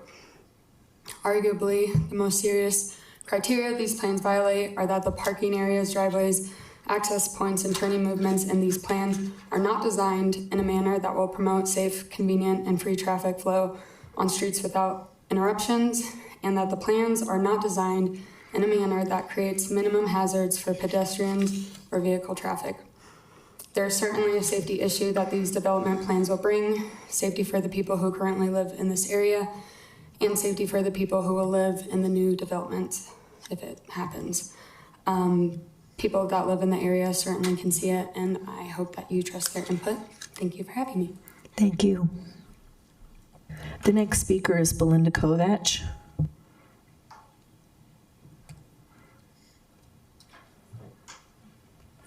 Welcome. Thank you, Mayor, council people. My name is Belinda Kovac. We've lived in our house for 15 years, and I do have to say I agree with everything that everybody has said on our behalf tonight, and I don't want to take too much of your time because everything's a repeat. So have a good night. Thank you. The next speaker is Jana Kretzel.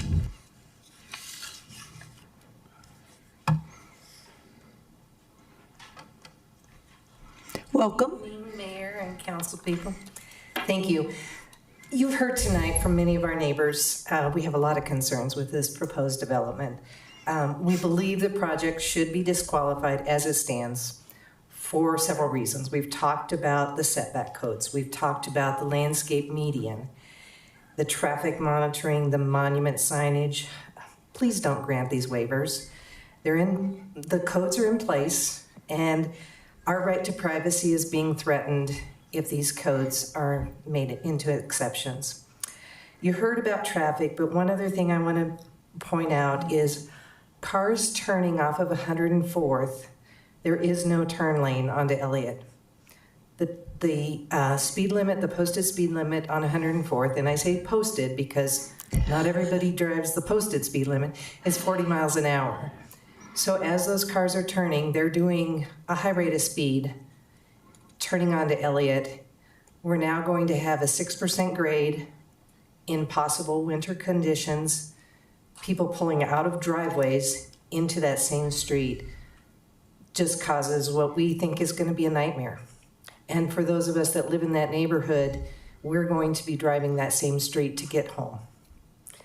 So your standards promoting safe, convenient, and free traffic flow on streets without interruptions, we feel that it doesn't qualify. Drainage, you've heard about that. The proposed setbacks, they impact the swales. The rain garden is being proposed to be maintained by an HOA of possibly 12 families. We don't see that working well, to have 12 families responsible for a rain garden that could potentially flood our neighborhood. So again, if I may, what would our remedy be if these 3-story walkout homes cause damage to drainage issues? As one of our neighbors said, none of our homeowners insurance will pay for that. So if you would, please, listen to what the commissioners said in the meeting. I know in the notes there were one-liners about what the commissioners said. If you go back and listen to the meeting, all but one of the commissioners had some concerns about this project. Yes, it passed 3-4, but at least 2 of the people that passed it had some real concerns, and they voiced those in the meeting. So please, go back and listen to that. I know several neighbors couldn't be here tonight, and they sent emails. Please read their emails. Again, we know that this person has a right to develop this land that he owns, and we understand that, and we agree with that, but we don't think this is the correct project based on the codes and the standards set by the city. So thank you for your time and your consideration. Thank you. The next speaker is David Tomczyk.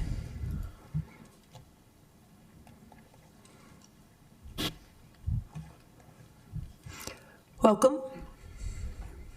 Good evening, council members. My name is David Tomczyk. I am one of the Planning Commission members. And I've got to say in advance that I am not here representing them, not taking any official capacity, but I am drawing on the experience from my role there. The issues expressed with regard to setbacks and other exceptions that have been given are, in my opinion, valid primarily because when the commission has provided exceptions or alternates in past, there has been some give and take. There's been some benefit provided to the existing community or to the city. And in this case, most of those decisions seem to go against the existing homeowners as opposed to against the city. The example of the differential in setbacks is a good example. The setbacks being closer on a percentage basis to existing property lines is detrimental, obviously, to the existing homeowners as opposed to the new homeowners that would be fronting to the roadway. The other issue I've got relates to the drainage swale. As far as I can determine from my work as an engineer and reviewing existing facilities around the city, this would be a rather unique structure. It's in effect a utility that is on private land. Now we have those for fire hydrants, roadways, some sewer systems, some sanitary sewer. But in those cases, there are defined structures within the government that allow for inspection, remedy, if there's failures, so on and so forth. In this particular case, the operation by a homeowners association that is relatively small and open to failure is only remedied by the city coming in and fixing the problem at some future date. What's problematic with that is there is no inspection structure. Water movement across private property is something that our code enforcement organization simply does not do. So at some point, if this swale fails and neighbors complain, there's no infrastructure there to get the city to correct the issue or to force the HOA to correct the issue. There's also no infrastructure, as far as I know of, that requires a HOA in the first place and to maintain a HOA long-term. So those are my issues. Thank you for your help. If you have any questions about the commission and the things that were said, I'm here and available to answer those. Thank you. Thank you. The next speaker is Robert Nelson.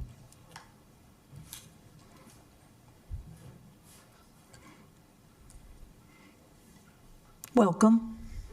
Hi, I'm probably one of the oldest residents of this area. We've been there for 38 years. And I don't know how to top anything that's been said here tonight. So I just want to reiterate that I'm fully, I would repeat everything that has been said. So I agree with what's been said, and I hope you guys take this to heart. And I guess my biggest thing is the setbacks. Setbacks, I have no privacy. Thank you. Thank you. That was the last person we had signed to speak up. Thank you. And I know that we had a lot speak, and some of you said not everybody is here. Would those that are here for just this issue stand up so we know who's... Thank you. Thank you for being here. Okay, it is 8:28, and I will close. I don't close the public hearing after this, right? I close it after. When do I close it? If council has questions, it needs to stay open. Okay. It's time for your questions. Councilor Carmelia. Before we each go one by one, I'm just going to suggest that our city staff have a chance to address the most obvious concerns. Do we have any, before we each go? Your rebuttals? Thank you, Councilor. Our city engineer, John Burke, is approaching the podium. Many of the questions and concerns are related to infrastructure, transportation, existing issues on the site. So. Fair enough, John. I may call you back up in a second. John Burke, city engineer. So the concerns, absolutely valid. Thank you again for bringing that forward here tonight. So we do take these very seriously. And importantly, our team reviews these by code. So we can say either yes, they can be approved, or no, they can't. There's not a whole lot of interpretation by the engineering team. That said, we have reviewed a phase 2 drainage report, and I'll attack both drainage and traffic separately. The drainage report very clearly articulated the swale that's proposed behind this development is about a 2-foot deep V-shaped ditch, 4-to-1 slopes, so easily kind of maintained mode, things like that, which again is our minimum criteria of 4-to-1 slopes. In a 100-year storm event, the depth of flow in that would be around 0.7 feet, so less than a foot in depth in that entire length. So from a capacity perspective, we have more than a foot of freeboard in that swale, which again, our team reviews and says That meets our criteria. Secondly, it was brought up that what if this HOA doesn't maintain that facility? That is true. There is actually going to be a dedicated 20-foot drainage easement, and should a resident adjacent to have an issue with somebody filling in the ditch or doing something else that diverts it, causes a problem, the city does have the ability to go in and either force that property owner to maintain that drainage swale because it is within a dedicated drainage easement. So it's very prescriptive that way. If that were to happen and the homeowner took care of it, no problem, no harm, no foul. If they cause damage, there is a private property issue between those property owners that could then go after each other to make sure that they can mitigate whatever that damage was. If the property owner is not responsive, the city can come in, maintain that ditch, and then put a lien on that property to make sure that that conveyance is actually flowed down. The city's had to do that before. I remember, I think it was 2004, that flood that hit this neighborhood, one of the residents may remember, in Meadowlark, and we did have a number of basements get flooded from runoff that came off 104th Avenue. That was a very tragic situation, and we ultimately had to do some drainage improvements to then protect some of those homes. So again, we take it very seriously, is the point there. The rain garden that is proposed on this site, in the amount of impervious area on this particular development doesn't require a larger detention facility. This would actually benefit and reduce the amount of flow off the site. As I think one of the images shared, part of Elliott Street will actually drain into this proposed rain garden and then discharge out into Decatur Street.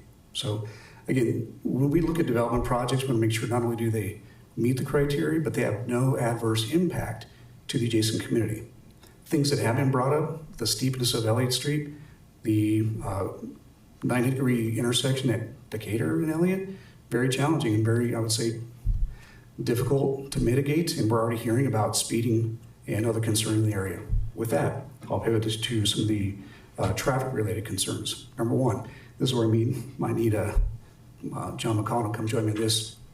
Exception 4, I believe, was to do a median, was really more of a signage. If I'm mistaken here, John, you can correct me.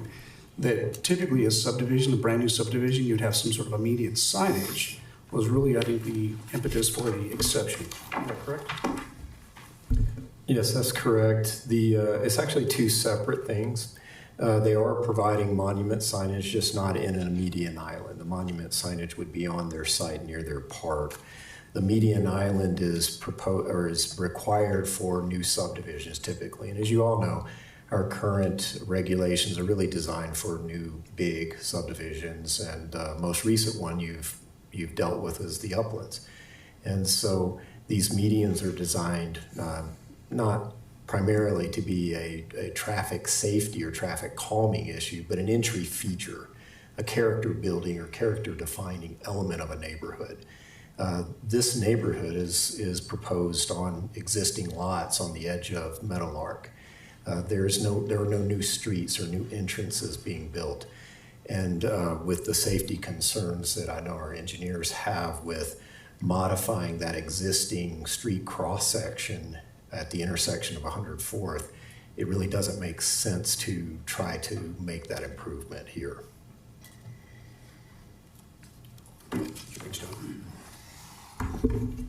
And very specifically that if we were to put some sort of a sign right in the middle of Elliott Street, that would impact the site triangle visibility as well. It's not a super narrow road. I think we're at 44 feet flow line, but it is definitely not a kind of traffic calming mitigative measure that we would advocate for.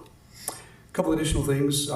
There was a comment about there's no turn lane from 104th Avenue south to Elliott Street, which is absolutely true. And I think the background traffic volumes and conditions, I did have our lead traffic engineer pull a report, and since 2001, there have been 4 separate accidents at that intersection. I don't know the details if that was due to a backup on 104th. I can assume that that was indeed the case. Someone else made the comment that we need an updated traffic study. There was a traffic memorandum submitted back in 2021. I would absolutely request that we get an updated report that not only discusses what this 12-unit proposed subdivision would do, but also some of the background conditions that we're seeing.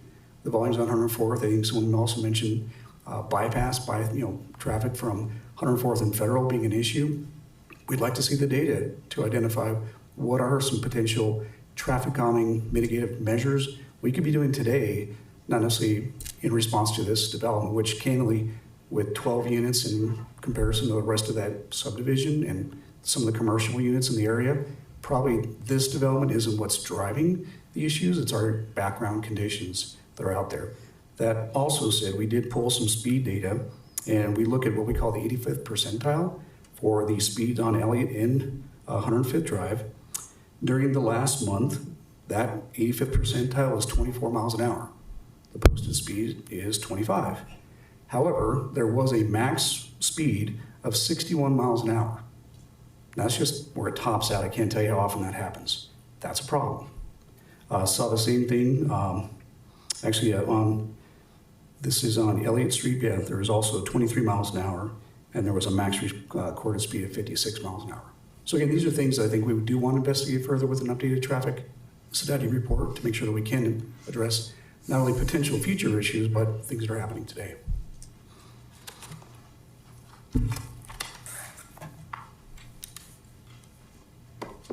There were also questions and concerns about the height of the buildings. And I'd like to refer a lot of those questions to our applicant, if that's okay with the council, but I can provide you with a little information from the proposed official development plan, the previously approved one, and also the official development plan for Meadowlark. Meadowlark was approved in 1977, so quite some time ago in a very different time. Meadowlark's front setbacks were 20 feet across the neighborhood. They were 15 feet where the side of a house fronts a street, and then 3 feet on side property lines adjoining other side property lines. The rear setbacks in Meadowlark were not defined in the ODP. They just had a statement in the ODP that simply referred to current planning or building codes. So the rear setbacks really kind of vary, and when I look at our GIS and do measurements from the aerial photographs to the lot lines, they vary anywhere from 20 feet, 25 feet, some cases, rare cases, as low as 15 feet. But those lots were very differently shaped. They weren't square, they were triangular in some cases and just very oddly shaped.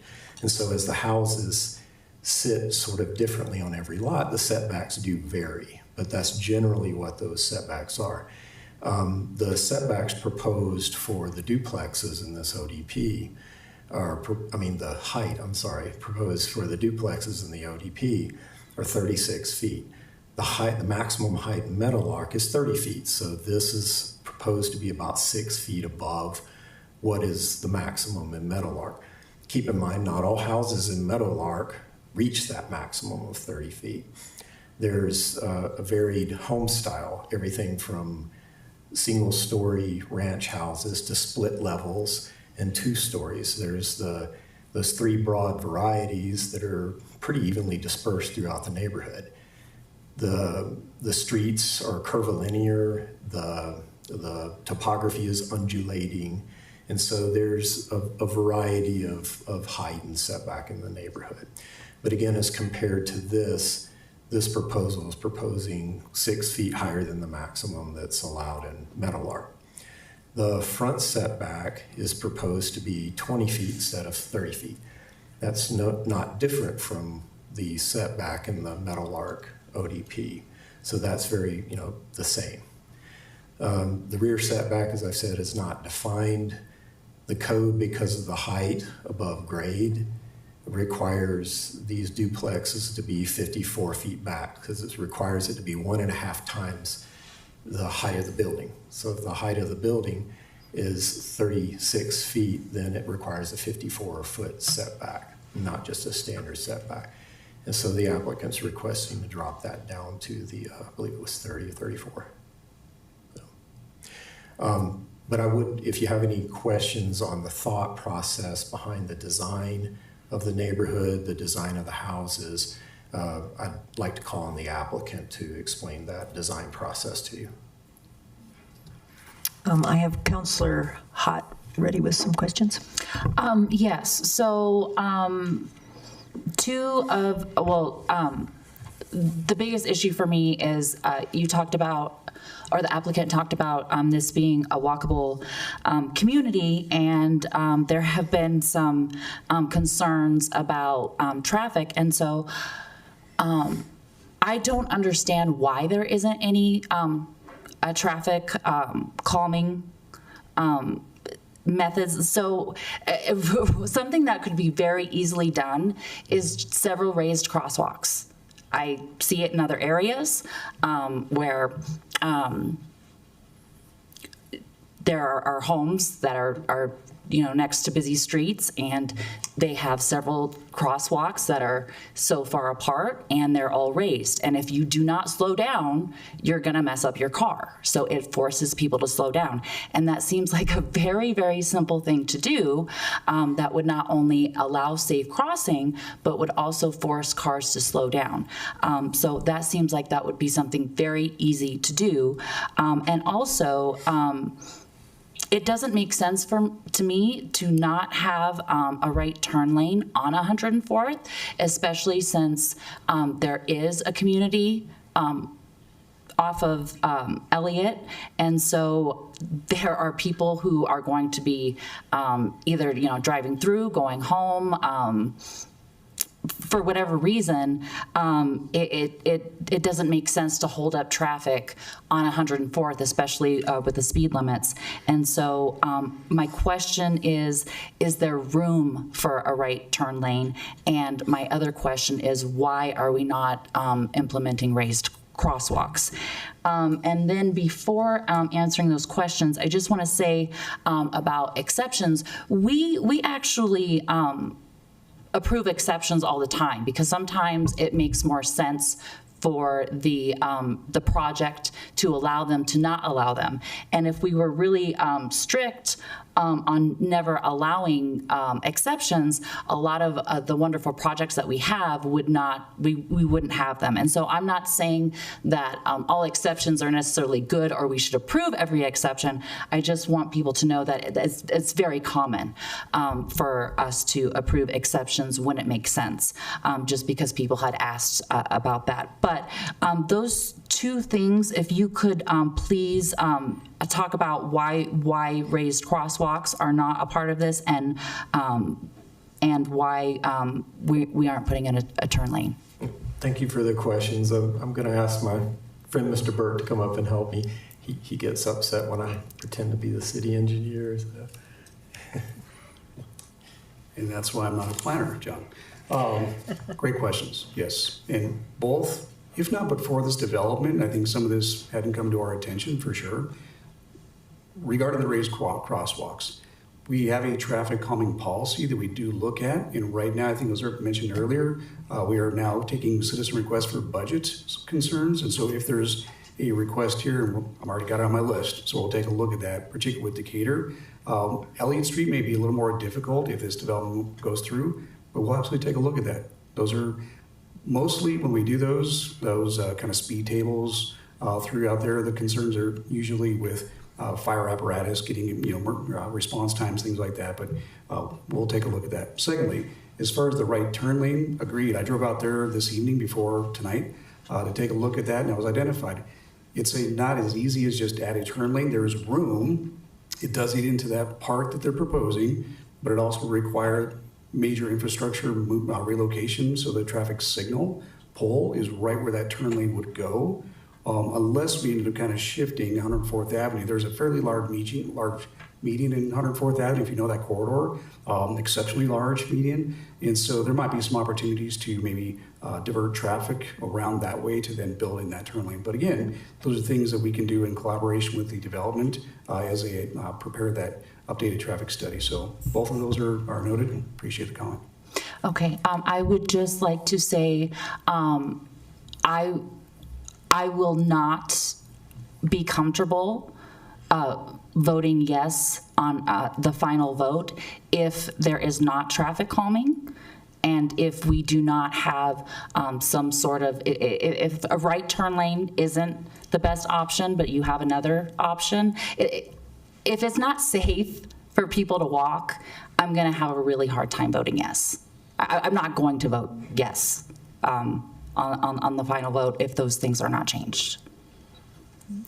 Mayor Pro Tem?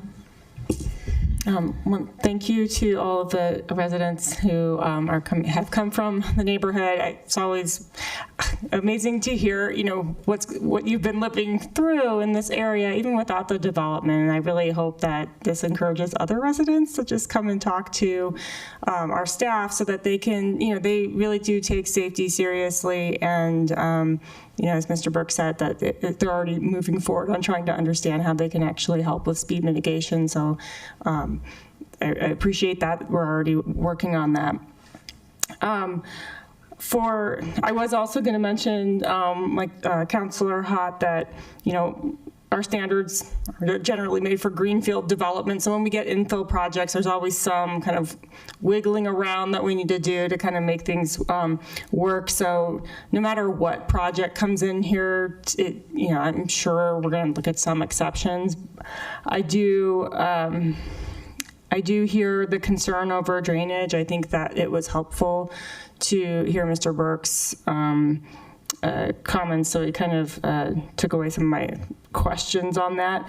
I do have a question, just one remaining question regarding the drainage.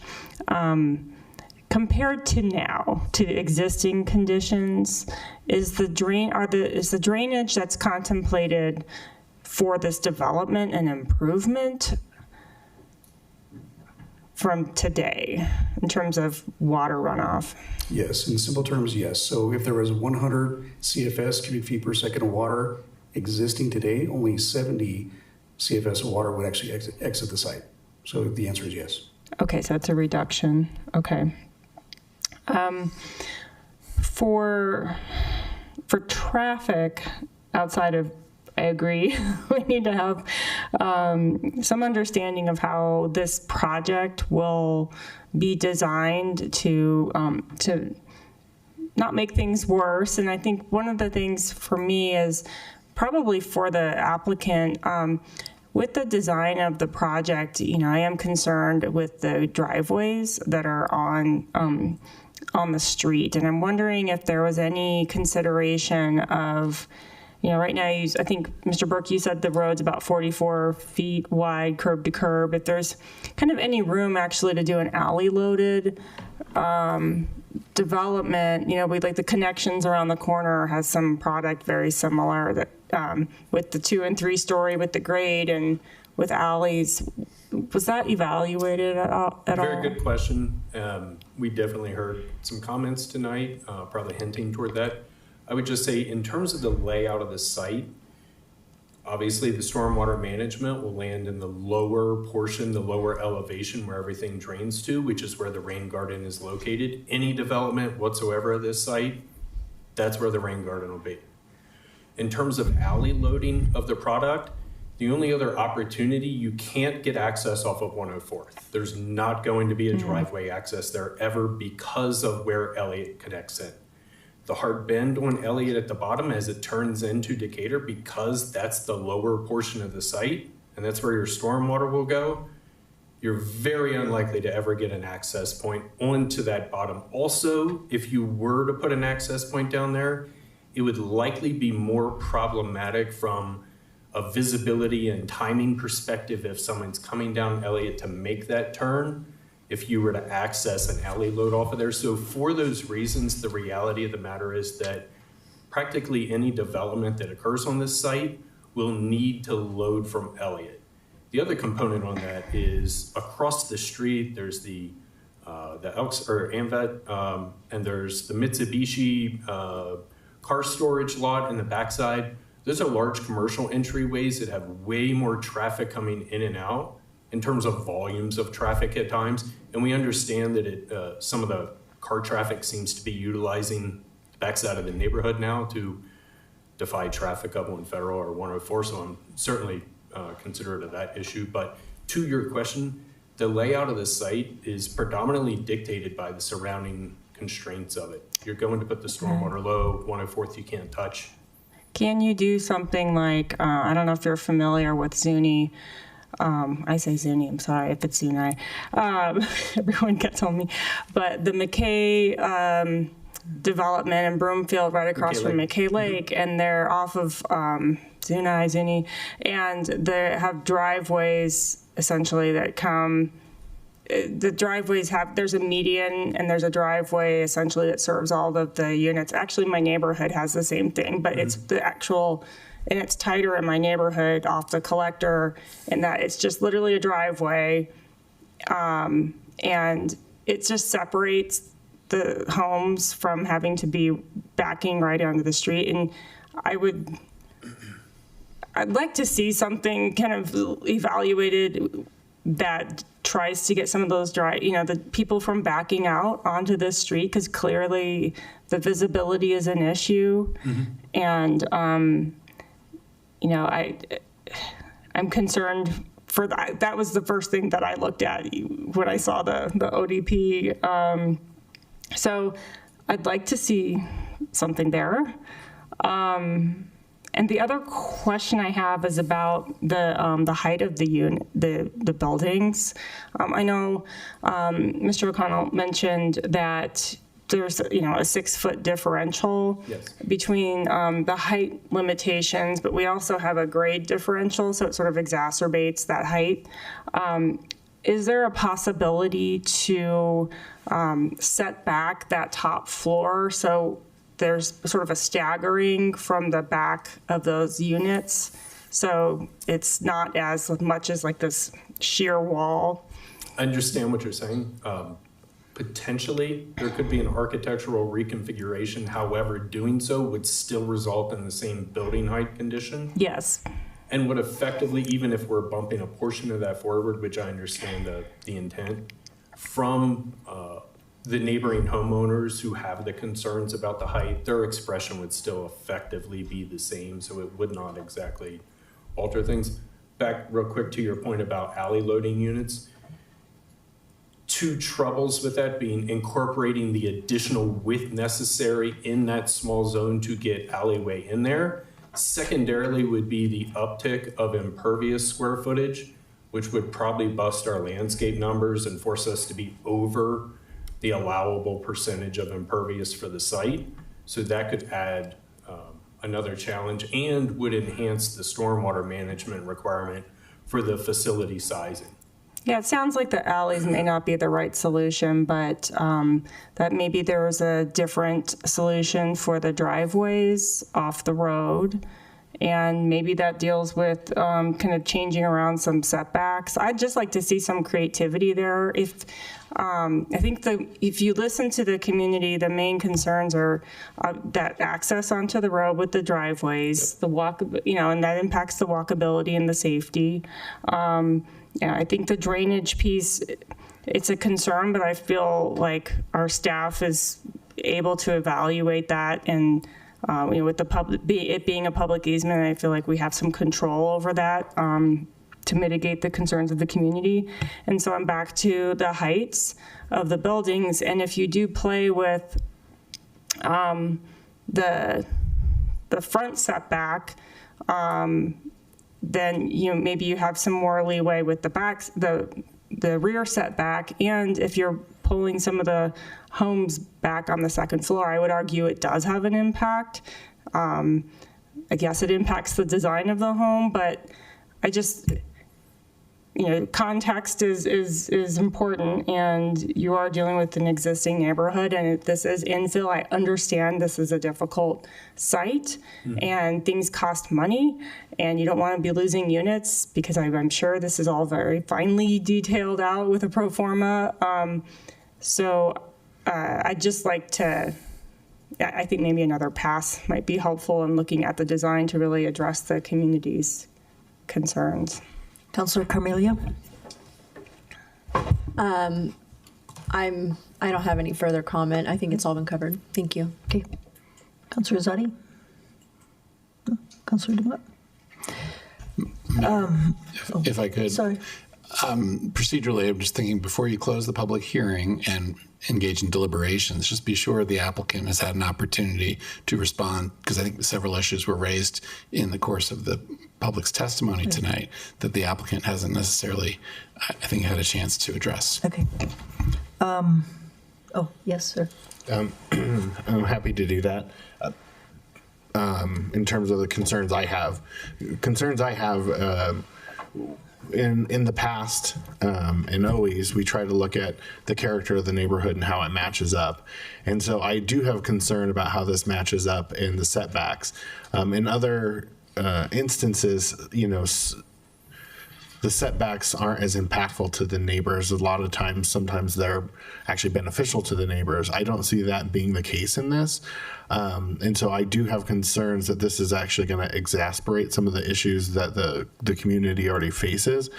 So I'm not sure that this is the proper development. I'm happy to hear your take on that. The other thing that I will say is concerning is the rain garden. And I understand all of those mechanisms that the city has in case an HOA doesn't hold up on their end. I can tell you those are difficult, and we see it all the time. So I'm not sure that I'm comfortable with that being the solution if this is developed as is, and then the community has to deal with those impacts because of defunct HOA. We've seen that in the past, or just unit holders that don't hold up to their end of the bargain. So those are my big concerns.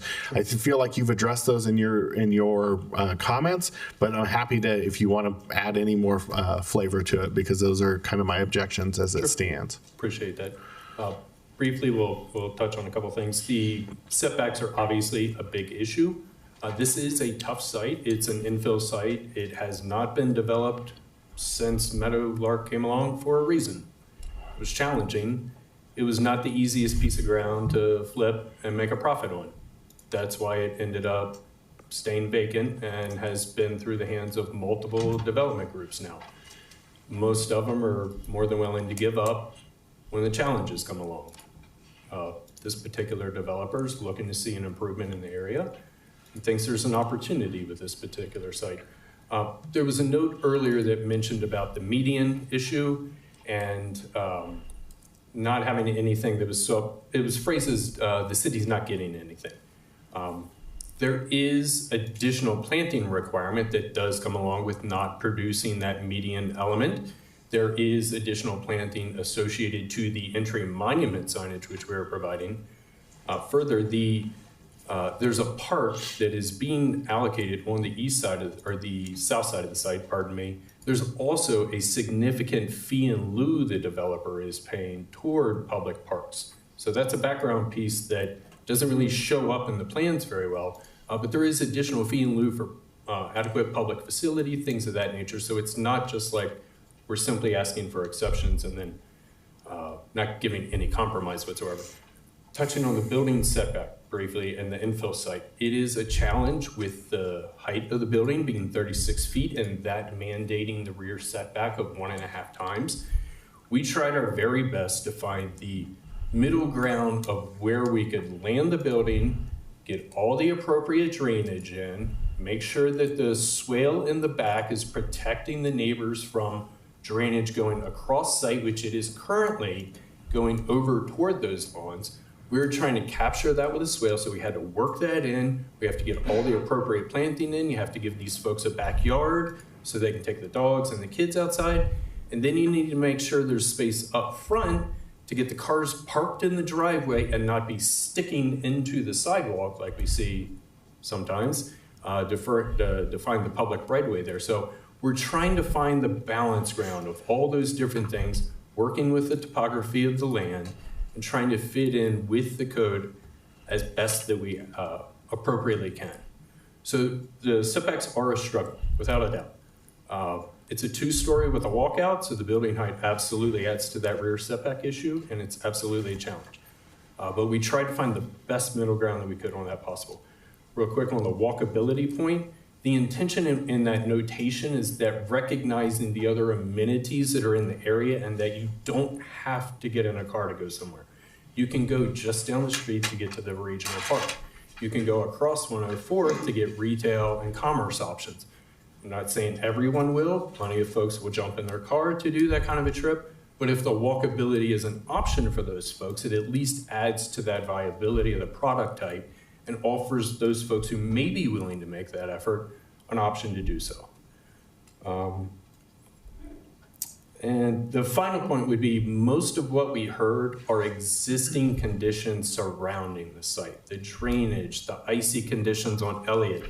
These are all existing conditions. We didn't incorporate, or we didn't create those conditions. However, there are opportunities where we're trying to enhance and add or provide benefit, taking some of that stormwater off of Elliott. Hopefully that helps with some of the icing issue.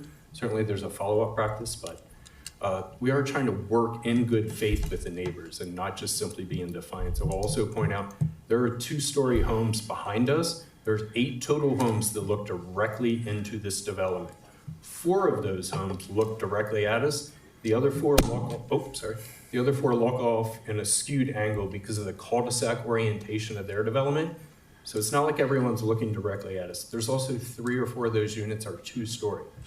The others are ranch single-story. So any other questions you have, willing to answer. Thank you. Did you have anything else? I haven't asked my questions, and I'm busy trying to scan through. Tell me the square footage of each home that you're looking at.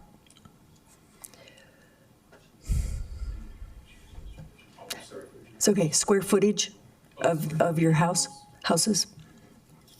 I know I read it, but I can't find it.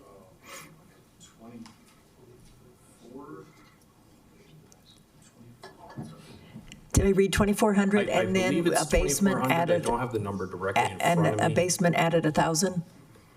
Basement's 800? Full 1,000? 800 to 1,000 for the basement. So that's between 3,400 square feet for these homes. Approximately, including the basement. Right, including the basement, or 2,400 without a basement. And we call these the missing middle. They're pretty big. And I just say to our staff, I'm sorry this wasn't able to go through preliminary. I think a lot of our comments here would have been said there. I know you went from 5 initial, what the plan was before, and now it's the 12. And I'm over there a lot, so that just seems like a lot to me. I have no idea what these will go for, but again, the missing middle, that and affordable housing for our seniors. When I did listen to the planning commission and read their minutes, and they kept bringing up, well, but the housing study shared about affordability, about the size of homes, and those first-time homes and senior needs. These are large homes. They're large. If you add the basement, they're twice the size of my home that I've been in for 48 years. So I just look at that and go, wow. The height, that bothers me, but more so, and I know we have no control over this, but I have said over and over, with no parking regulations from the state, and how many people can live in a home from the state, I can only tell you from my neighborhood. I can show you every home that's rented out, and there are no less than 9 cars sitting there. Where are these people going to be parking? If somebody buys it, uses it as a rental, there is going to be no way there's parking for these people if they aren't supposed to park on Elliott. Those are the things that I can't control, you can't control, but they're real, and these people are going to have to deal with it. The rain garden, I don't know. I hear what you say, Mr. Burke, but and I know you say all of this is there right now, but still, and if it isn't parking for people that are going to live in those homes, we certainly have holidays, celebrations, events. that these 12 homes will have other people coming to their home, I don't know where they're going to park. Those are issues that have been strong with me no matter what development, and we cut back on parking, and at least some of the other developments had some other places they could at least put parking and people would have to walk. This one has no options, and that concerns me. So I don't know. I don't know the protocols here. Is there such a thing as asking the developers to relook at everything that we have talked about and see if they can come back with something else, or is this just an up and down vote? Oh, Councilor, or Mayor Pro Tem is asking, is there any way to continue and they bring us back something else?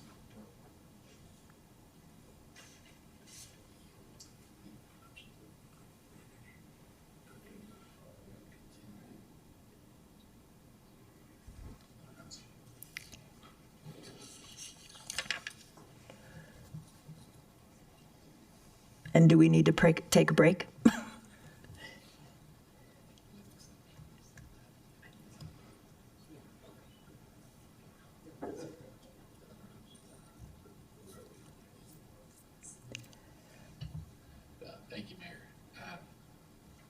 Thank you, Mayor. Conferring with the clerk. I believe per the council rules that council has the option of approving the application, denying the application, or continuing it. So if there's a thought that continuing that would be council's wish so that the applicant can reconsider their proposal, I think that is an option available to you. Do we have any other comments before I close the public hearing? It is 9:06 and I close the public hearing, and do we have a motion? Councilor Hott? Yes, so the third option you said was continuing. I would like to make a motion to continue this at a later date. Do we need a date certain, or just, is that okay? We just have one moment. We're pulling up the council rules to be precise.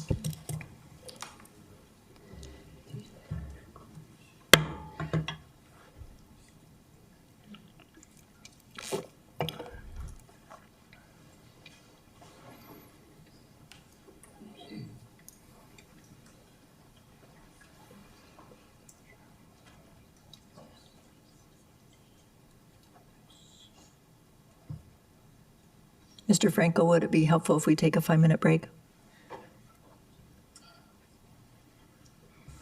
Don't think you'll need the break.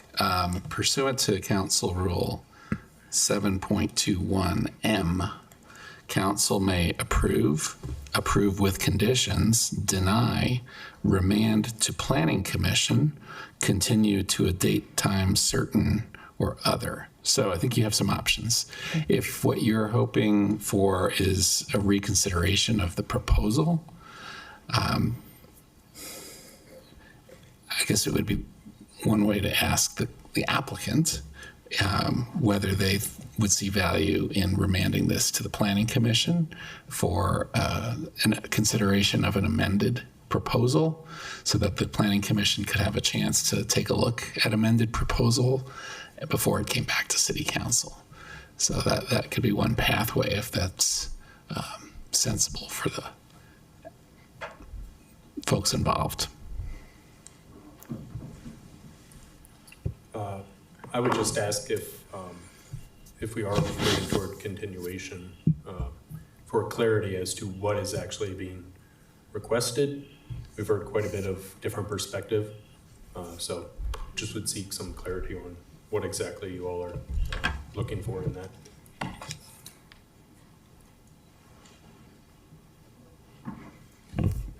Sorry, go ahead. I think that I've heard we are wanting to understand the speed mitigation, and i.e. the development interface with Elliott. So, I mean, for me, I would want to see something that is an alternative solution to just driveways right onto Elliott. I think I've also heard that we're concerned about what the speed mitigation measures might be in relation to this project.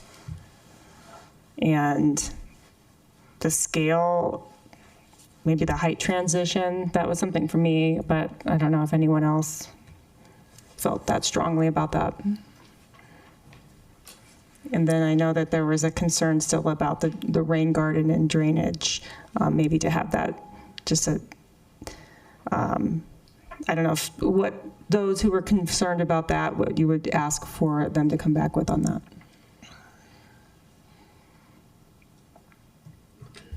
Councilor DeMott?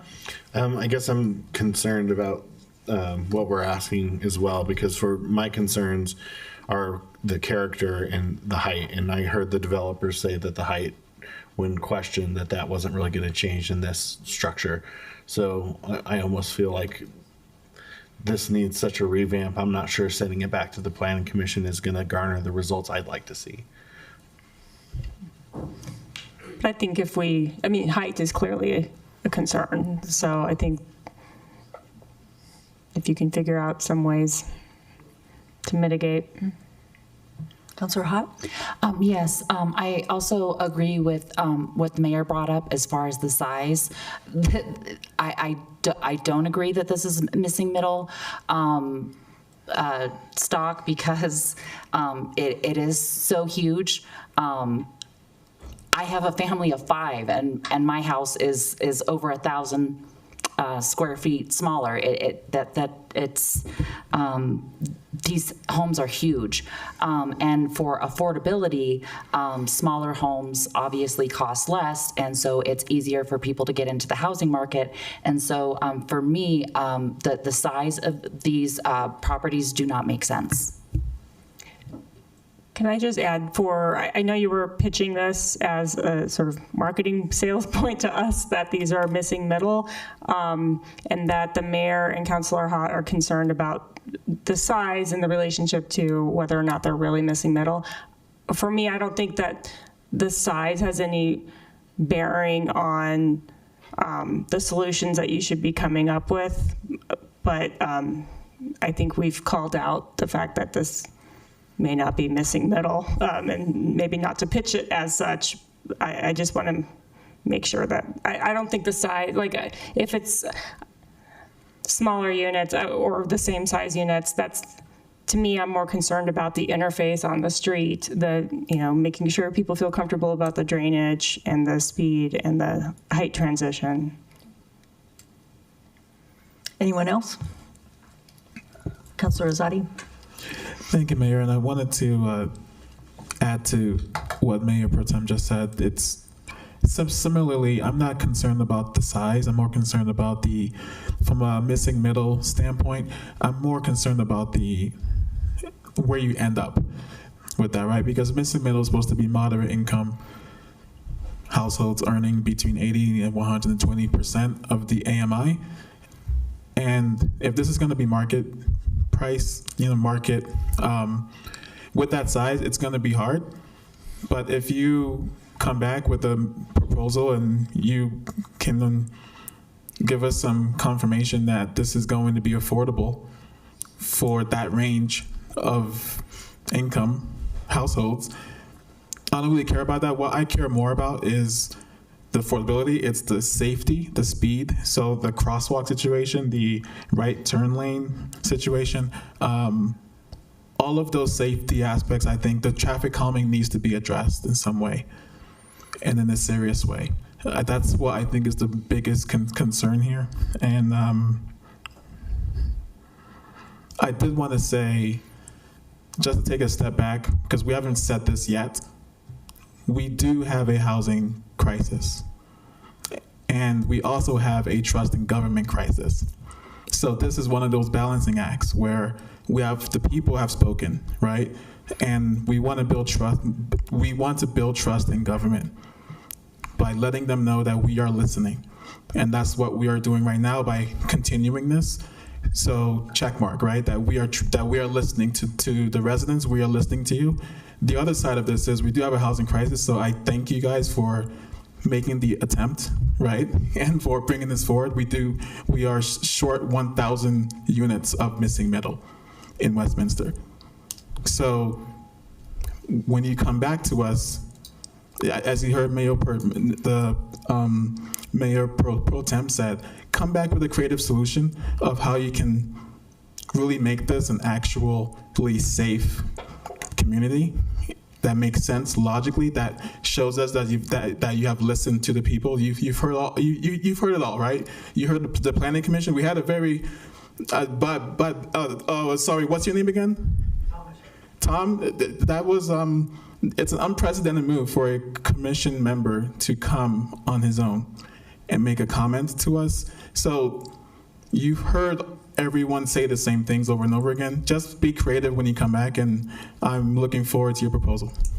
Councilor Carmelia. Yes, I was going to say something similar, so thank you, Councilor Azadi. It is very difficult, if ever, that you'll hear me, hesitate when it comes to housing. I am very much a proponent for housing. It is very much needed in our city, and I think you have the majority of council here in agreement with that. So just know that we are looking to come to a solution with you. And so I'm asking you to go back and jump on the opportunity to go back to the Planning Commission, because we are providing that, and that was offered. So I just ask that if you please take that opportunity, and I hope that you've heard the concerns that the community has, because we want to figure out a way to make this work.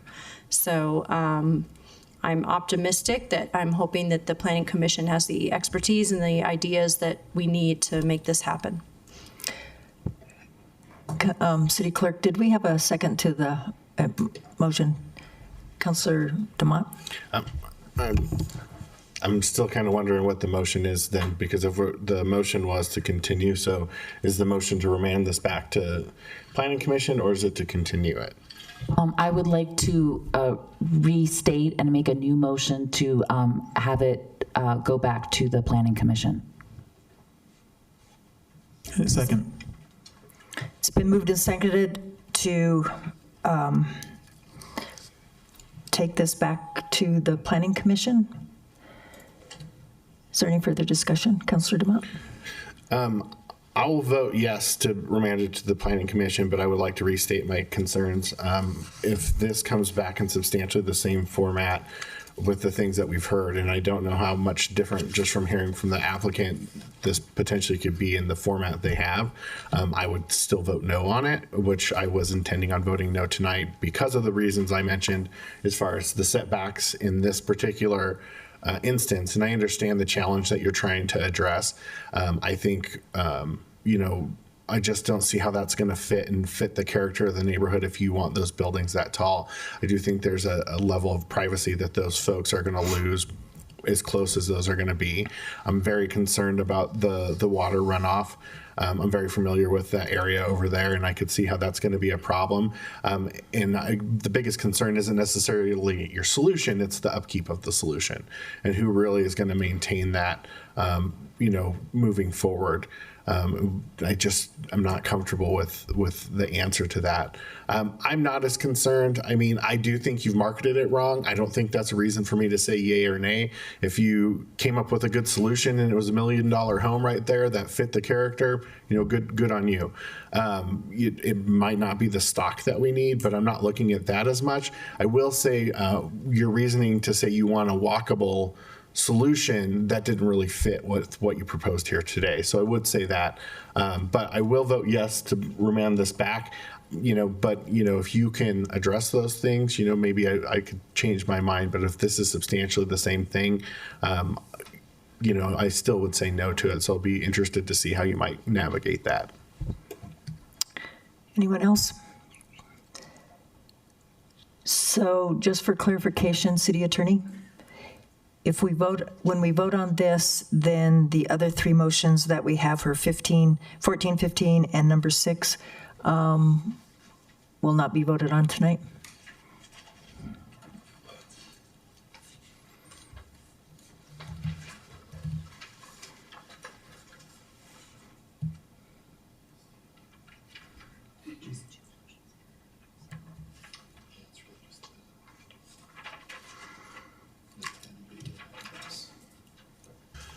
Mayor, I think that a motion to remand this to the Planning Commission would resolve item 10B for tonight, because the only proposed motions on item 10B would be whether or not to approve the amended PDP and the amended ODP. I'm sorry, I hadn't flipped the page and I was looking at our next hearing coming up, so. Yeah, so no, okay. I think a remand would do that. And I just, Okay. I think that, just so you understand the logic here, that it sounds like some substantial changes will be required, and I don't know that continuing the item would solve that problem.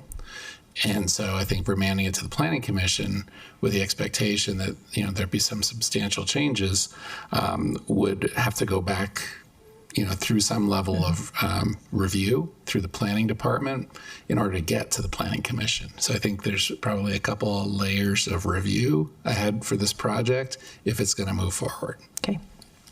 So the motion is to remand this project back to the Planning Commission. It's been moved and seconded. Is there anything else? Roll call, please. Counselor Hott.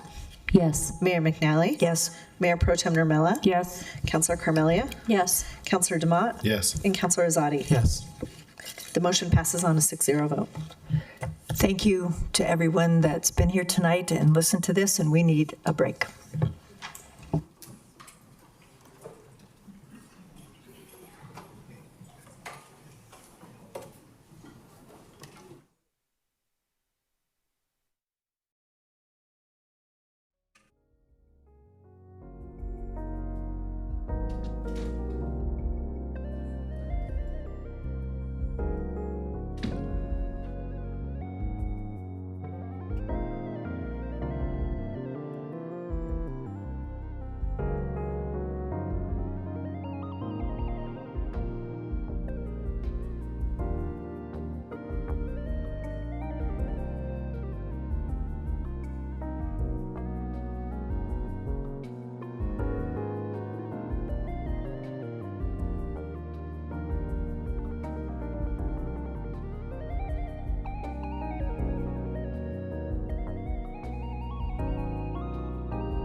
and number 15 and number 6.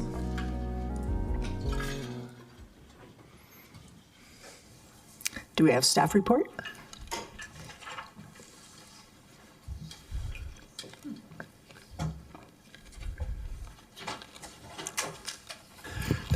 Thank you, Madam Mayor. We have some preliminary comments from Heather Cronenberg. Ms. Cronenberg, thank you.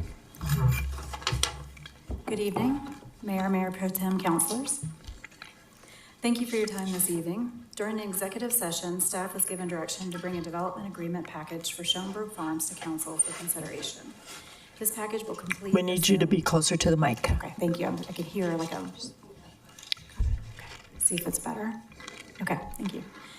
This package will complete the sale of the property and includes utilizing a portion of South Sheridan URA funds to mitigate blight, which is the purpose of the funds, and does not include using any city funds. This project will fulfill the original vision of the site by activating the barn as a food market hall and providing outdoor entertainment and year-round use. As you know, the city purchased this property in 2009 and has been working to find the right partners to sell the site and activate it for the community. Matt Lawrence and John Craze with MJ Development stepped up and have been patiently working with the city for 2 years to get to where we are tonight. They bring years of experience with historic rehab and ground-up mixed-use development.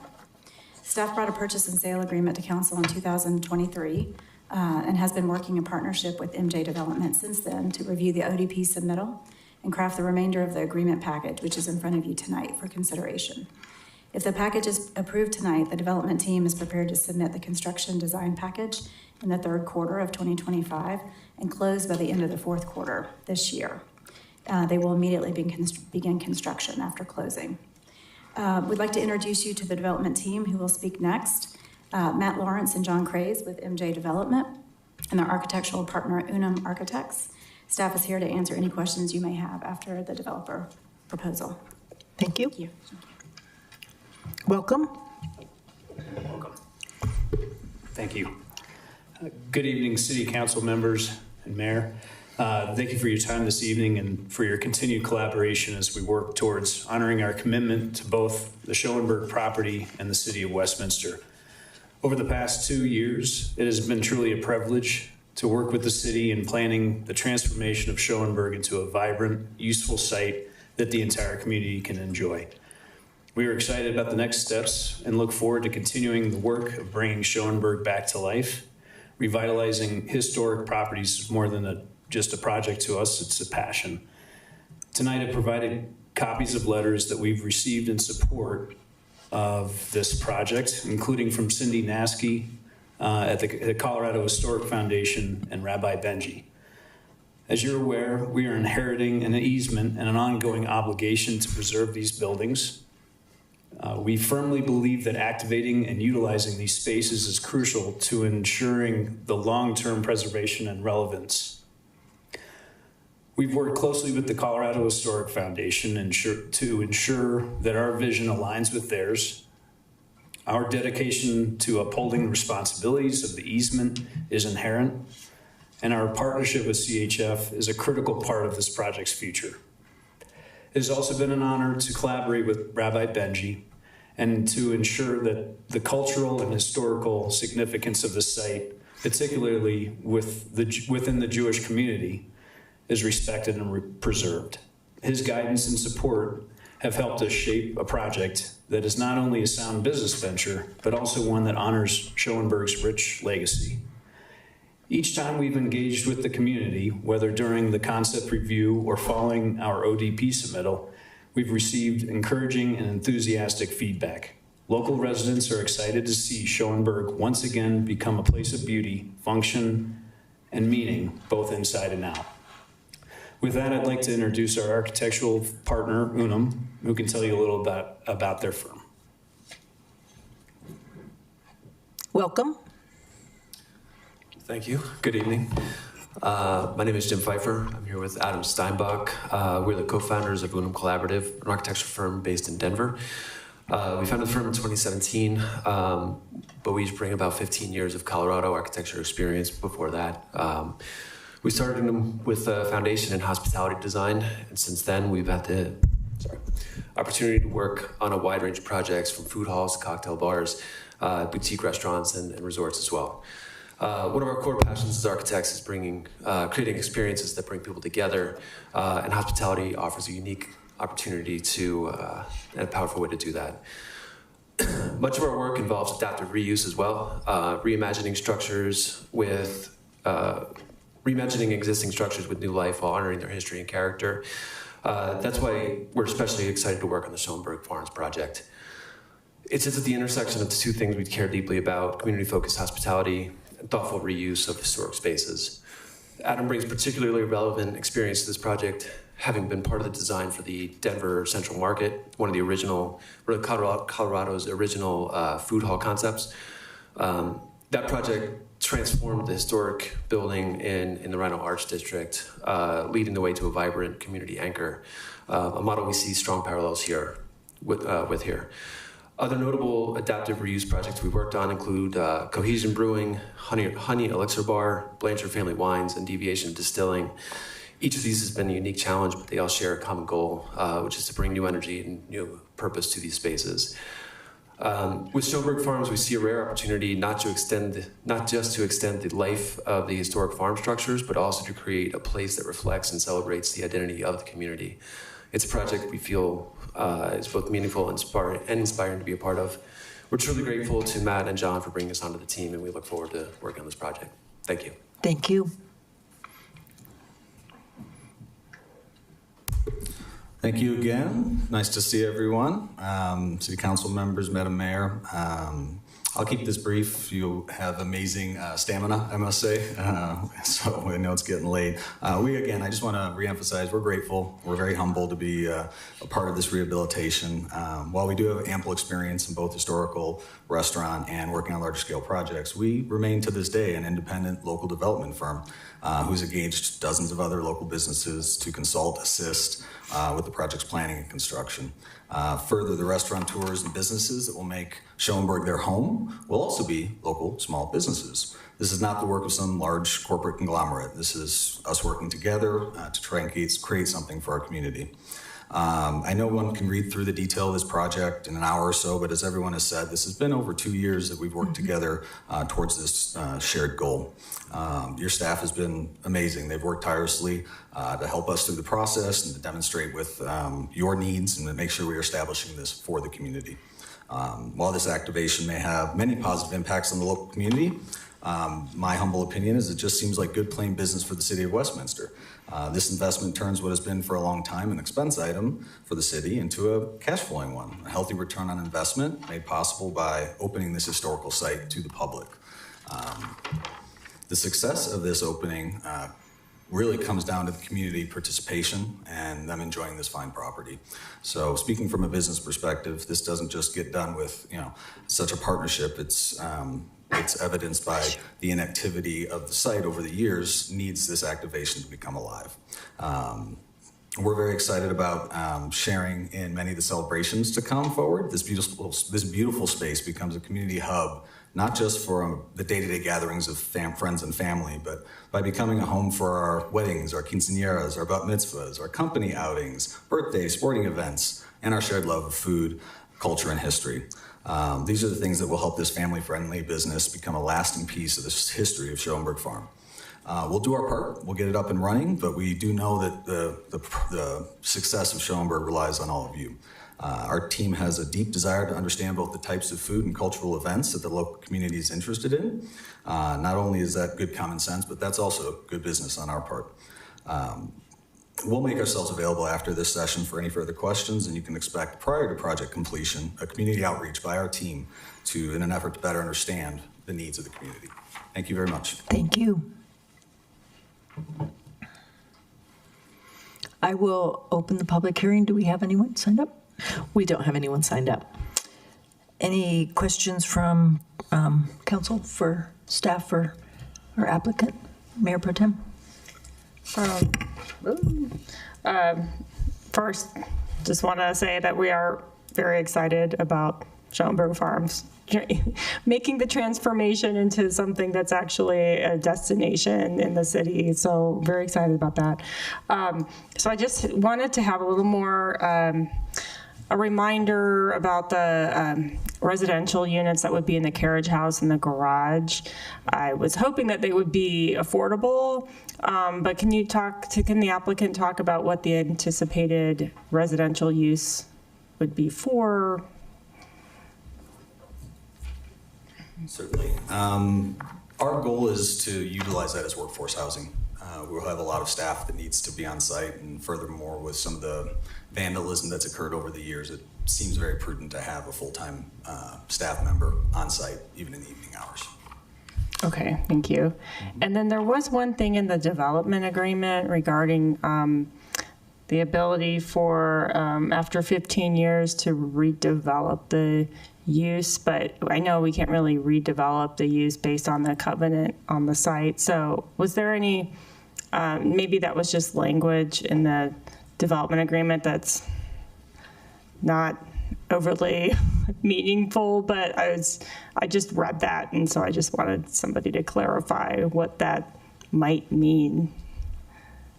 I think that was done in an effort for the city to have some control and interest in it remaining what we're working towards doing. And then it was our effort to try and allay the idea that we can't see into the future, and hopefully food halls are continuing to be successful. They're a growing industry internationally, but 15 years from now, if we were going to make a change to the use of the project, that we would come to the city with that use if it were to be outside of the bounds of what's allowed there.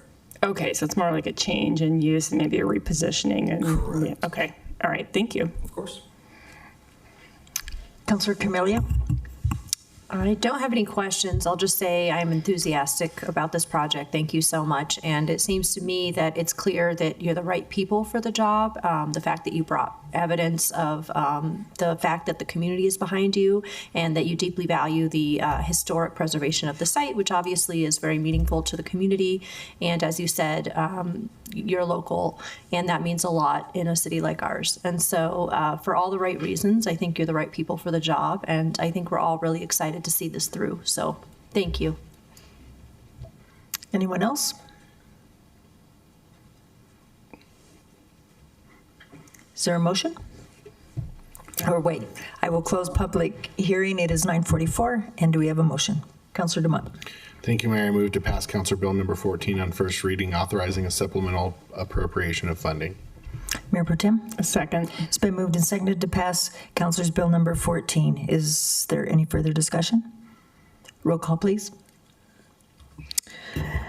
Mayor McNally. Yes. Mayor Pro Tem Nermella. Yes. Councilor Carmelia. Yes. Councilor Dumont. Yes. Councilor Azadi. Yes. And Councilor Hott. Yes. The motion passes on a 6-0 vote. Councilor Dumont? Thank you, Mayor. I move to pass Council Bill number 15 on first reading, authorizing a proposed economic development agreement with MJ Development LTD. Mayor Pro Tem? Second. It's been moved and seconded to pass Councilor's Bill number 15. Is there any further discussion? Roll call, please. Mayor Pro Tem Nermella. Yes. Councilor Carmelia. Yes. Councilor Dumont. Yes. Councilor Azadi. Yes. Councilor Hott. Yes. And Mayor McNally. Yes. The motion passes on a 6-0 vote.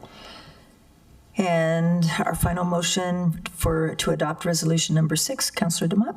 Thank you, Mayor. I move to adopt resolution number 6, authorizing the city manager to execute a proposed repurchase and post-closing agreement and proposed development and reimbursement agreement, each involving proposed development of Shoenberg Farm property at 5202 West 73rd Avenue. Mayor Pro Tem. Second. It's been moved and seconded to adopt resolution number 6. Is there any further discussion? Roll call, please. Councilor Carmelia. Yes. Councilor Dumont. Yes. Councilor Azadi. Yes. Councilor Hott. Yes. Mayor McNally. Yes. And Mayor Pro Tem Nermella. Yes. The motion passes on a 6-0 vote. Thank you. That brings us to our next public hearing.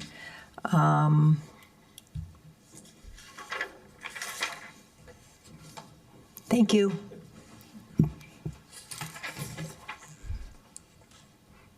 Welcome. Welcome. Good evening, Mayor, Mayor Pro Tem, Councilors. Richard Tomlin here. Let's see if, okay, let me know if you can hear me. Sustainability Administrator, and I'm here to present the final hearing item for tonight. Last year, the Colorado Department of Local Affairs awarded the city $1 million through the Energy and Mineral Impact Assistance Fund Climate Resilience Challenge Grant. City Council is asked to adopt this ordinance to formally accept the grant and appropriate the funding. The city has 1 year to go under contract and accept the grant after notice of award. Since the grant funds are reimbursed after the city makes payments, it is necessary to appropriate the amount that was awarded into the city's budget. This shall be accomplished as per the city's grant and federal award administration policy, Memo 2023-04, through City Council action that simultaneously authorizes the use of funding and appropriates the funding by ordinance. These funds will be used to support the construction of a community education and resource center. The center, which currently is in the envisioning phase, may serve as a hub to engage residents and visitors in natural resource and environmental stewardship, water conservation, and community resilience. This grant award is a clear validation from the state that the center will be a transformational asset to Westminster and all of Colorado.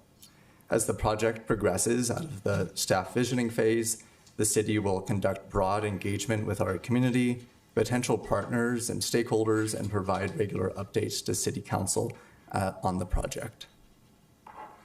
Thank you. Any questions, comments? Okay, do we have anybody signed up for? We have nobody signed up to speak. Okay. If we don't, and we have a motion, I will close the public hearing at 9:48, and Councilor Dumont. Thank you, Mayor. I move to pass Councilor Bill number 16 on first reading, authorizing an ordinance amending the 2025 budget of the General Capital Improvement Fund and authorizing a supplement appropriation of the 2025 estimated revenues in fund and accepting grant funds from Colorado Department of Local Affairs relating to its Energy and Mineral Impact Assistance Fund Climate Resilience Challenge. Mayor Pro Tem? I always feel like I'm cheating when I just say second. It's been moved and seconded to pass Councilor's Bill number 16. Is there any further discussion? Roll call, please. Oh, Councilor Camelia. Yeah, I'm sorry, I moved my note over. I shouldn't have.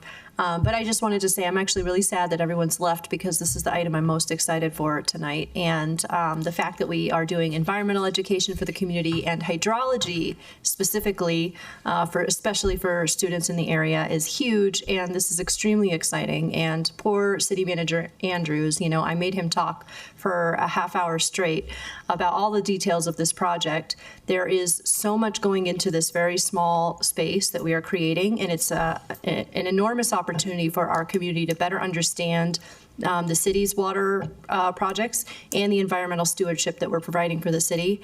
And I'm just really excited to tell everyone about it now that this is public, and I'm just so grateful. So thank you, everybody, for going after this and making it happen.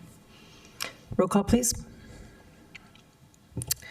Councilor Dumont. Yes. Councilor Azadi. Yes. Councilor Hott. Yes. Mayor McNally. Yes. Mayor Pro Tem Nurmela. Yes. And Councilor Carmelia. Yes. The motion passes on a 6-0 vote. That brings us to Councilor's Bill number 17.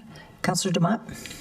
Thank you, Mayor. I move to pass Council Bill number 17 on first reading, authorizing a proposed development agreement with Downtown Westminster Residents LLC for the development of townhomes at Block B6 in downtown Westminster. Mayor Pro Tem. Second. It's been moved and seconded to pass Councilor's Bill number 17. Is there any discussion? Roll call, please. Councilor Azadi. Yes. Councilor Hott. Yes. Mayor McNally. Yes. Mayor Pro Tem Nurmela. Yes. Councilor Carmelia. Yes. And Councilor Dumont. Yes. The motion passes on a 6-0 vote. That brings us to Councilor's Bill number 18. Councilor Dumont. Thank you, Mayor. I move to pass Council Bill number 18 on first reading, authorizing the supplemental appropriation from the 2022 Parks, Open Space, Trails, Debt, Interest, Earnings, First Amendment to Western States Reclamation, LLC, contract for citywide irrigation design and installation, and Second Amendment to Western States Reclamation, LLC, contract for design build of the City Hall North Lawn Transformation Project. Mayor Pro Tem. An excited second. It's been moved and seconded to pass Councilor's Bill number 18. Any further discussion? Roll call, please. Councilor Hott. Yes. Mayor McNally. Yes. Mayor Pro Tem Nurmela. Yes. Councilor Carmelia. Yes. Councilor Dumont. Yes. And Councilor Azadi. Yes. The motion passes on a 6-0 vote. And that brings us to Councilor's Bill number 19. Councilor Dumont. Thank you, Mayor. I move to pass Councilor Bill number 19 on first reading, amending 6-7-1 of Westminster Municipal Code to permit trap, neuter, and return of feral cats. Mayor Pro Tem? Second. It's been moved and seconded to pass Councilor's Bill number 19. Is there any further discussion? Councilor Carmelia? So I will just say that this weekend at the dog park event that we had with the Guardians, we were fortunate enough to have animal management there, and I had some conversations about this bill, and I learned a lot about their perspective, which was really helpful, and just knowing what our current process is. And it's my understanding that our current process is, taking cats from the community and then sending them to the shelter. And the understanding is that, that is a clean process. It's somewhat humane. We're sending it to a shelter to be fixed and hopefully adopted. And it removes the cat from the community overall. And so that gave me some perspective while I have been overall in favor of, TNR. So I just want the community to know that I listened to that. I did go back to do some extra research into, overall between those two options, when you take cats from the community, you trap them, send them to the shelter, or you have a TNR process in place, which one is more effective at reducing the number of cats in the community, and which one is more humane statistically? And it, from everything I found multiple articles that state overall TNR still is more effective at reducing the overall numbers of cats in the community, simply because you are not creating a vacuum space for cats to refill. You are neutering or spaying those cats, and so again, they don't reproduce. And it is overall more humane because you're not, sending to a shelter, which is often has few resources. They're often over capacity, and a lot of times those cats are not adoptable because, they're wild or feral, and often they're not kittens when they're sent. And again, if we have this. I also did some more looking into the feeding portion of this. If you do feed the cats, then my biggest concern personally is the wildlife. They're less likely to go after the wildlife, right? And so it's putting this whole piece of the ordinance in place that is overall more effective, more humane, and from what I've seen in other cities, it is supposed to be overall just more effective. I wanted to share all that just to let folks know that I listened, and I did everything I thought I could do to come to what I believe is the best solution for this, and really tried to be thoughtful in my response. Mayor Pro Tem? I just had a question for animal management regarding what our approach is when we do find community members. Is there anybody here? Oh, good. So my question is, what is our approach when we do, because we had several folks testify regarding just concern over allowing people to feed the cats. And so what is our approach when we do find somebody that is feeding cats and trying to assist with this whole situation? Do we penalize them or do we work with them? Our approach is always education first. If you take the microphone and pull it down to you, thank you. Mayor and City Council, our approach is always education first. We ask questions: why are you doing it? What's going on? We try to take the situation in whole and see what the problem is. Maybe they're just stuck and they don't know what to do with these cats, and maybe a lot of people really don't want the cats there, but they don't want to see them starve either. And so we just try to figure out what's going on and why they're doing it, and then education.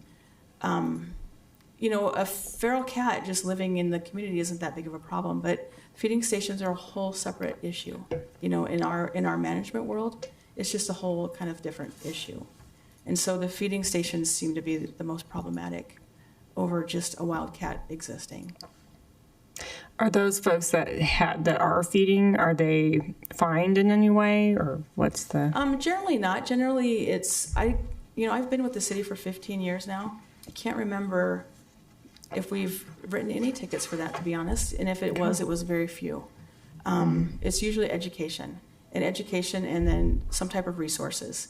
You know, what's the problem? You know, maybe someone moved out. A lot of times it's apartment complexes or something where someone moved out and they left the cat. And now the people just don't know what to do. They can't bring the cat in their house because they have other pets, or they're allergic, or they just don't want it, or they're not allowed pets. And so they're kind of stuck. And so a lot of times we can help them, like, you know, resolve that, like trap the cat and we'll take it in. In general, our shelter, you know, has a good adoption program. And so they adopt barn cats out too. The only cats that are generally euthanized in the shelter are if they're extremely fractious that the shelter can't even do their feral cat procedures of spaying and neutering, or they're positive for feline leukemia or feline AIDS, FIP, which is contagious. And we don't want those cats out there being contagious to people's pets who let them out, or to other feral cats.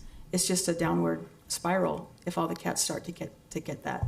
And so that's the shelter's policy. And I can't say I don't, you know, I agree with it. I mean, you have to mitigate things at some point.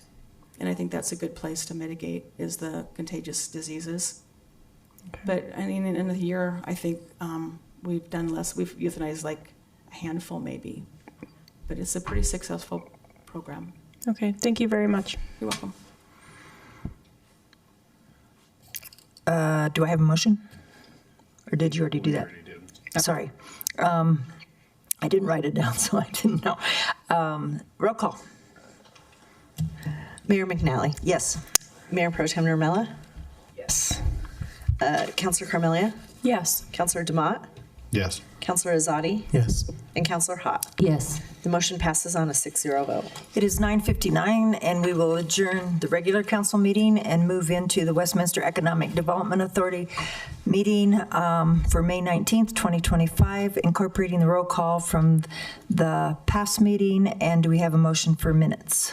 Councilor DeMott. Thank you, Madam Chair. I move to approve the minutes of the May 12th, 2025 Westminster Economic Development Authority meeting as presented. Mayor Pro Tem.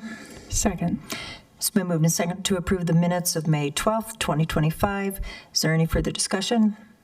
All those in favor say aye. Aye. Opposed? That brings us to a public hearing and resolution number 240. Do we have staff? Thank you, Madam Chairwoman, I think is the appropriate title. I just want to get that correct. This is the other side of the Shoenberg Farm project. It looks like the developers have moved over for tonight, so it's the same information from staff. This is just the board acting as the Economic Development Authority. Do we have any public comment under this one? I apologize. No, we have no public comment. Okay. Then is there a motion?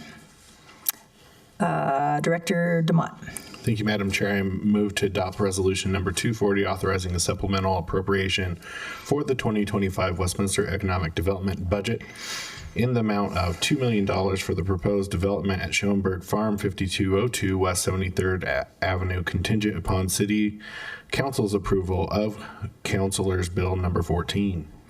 Vice Chair Normella. Second. It's been moved and seconded to adopt resolution number 240. Is there any further discussion? Roll call, please. Board Member Carmelia. Yes. Board Member DeMott. Yes. Board Member Azadi. Yes. Board Member Hott. Yes. Chairperson McNally. Yes. And Vice Chair Normella. Yes. The motion passes on a 6-0 vote. That brings us to resolution 241. Board Member DeMott. Thank you, Madam Chair. I move to adopt resolution number 241, authorizing city manager to execute a purchase and sale agreement and development agreement with Downtown Westminster Residence LLC for Block B6 in Downtown Westminster in substantially the same form as attached. Vice Chair Normella. Second. It's been moved and seconded to pass or to adopt resolution number 241. Is there any further discussion? Roll call, please. Board Member DeMott. Yes. Board Member Azadi. Yes. Board Member Hott. Yes. Chairperson McNally. Yes. Vice Chair Normella. Yes. And Board Member Carmelia. Yes. The motion passes on a 6-0 vote. It is 10:01 and we are adjourned.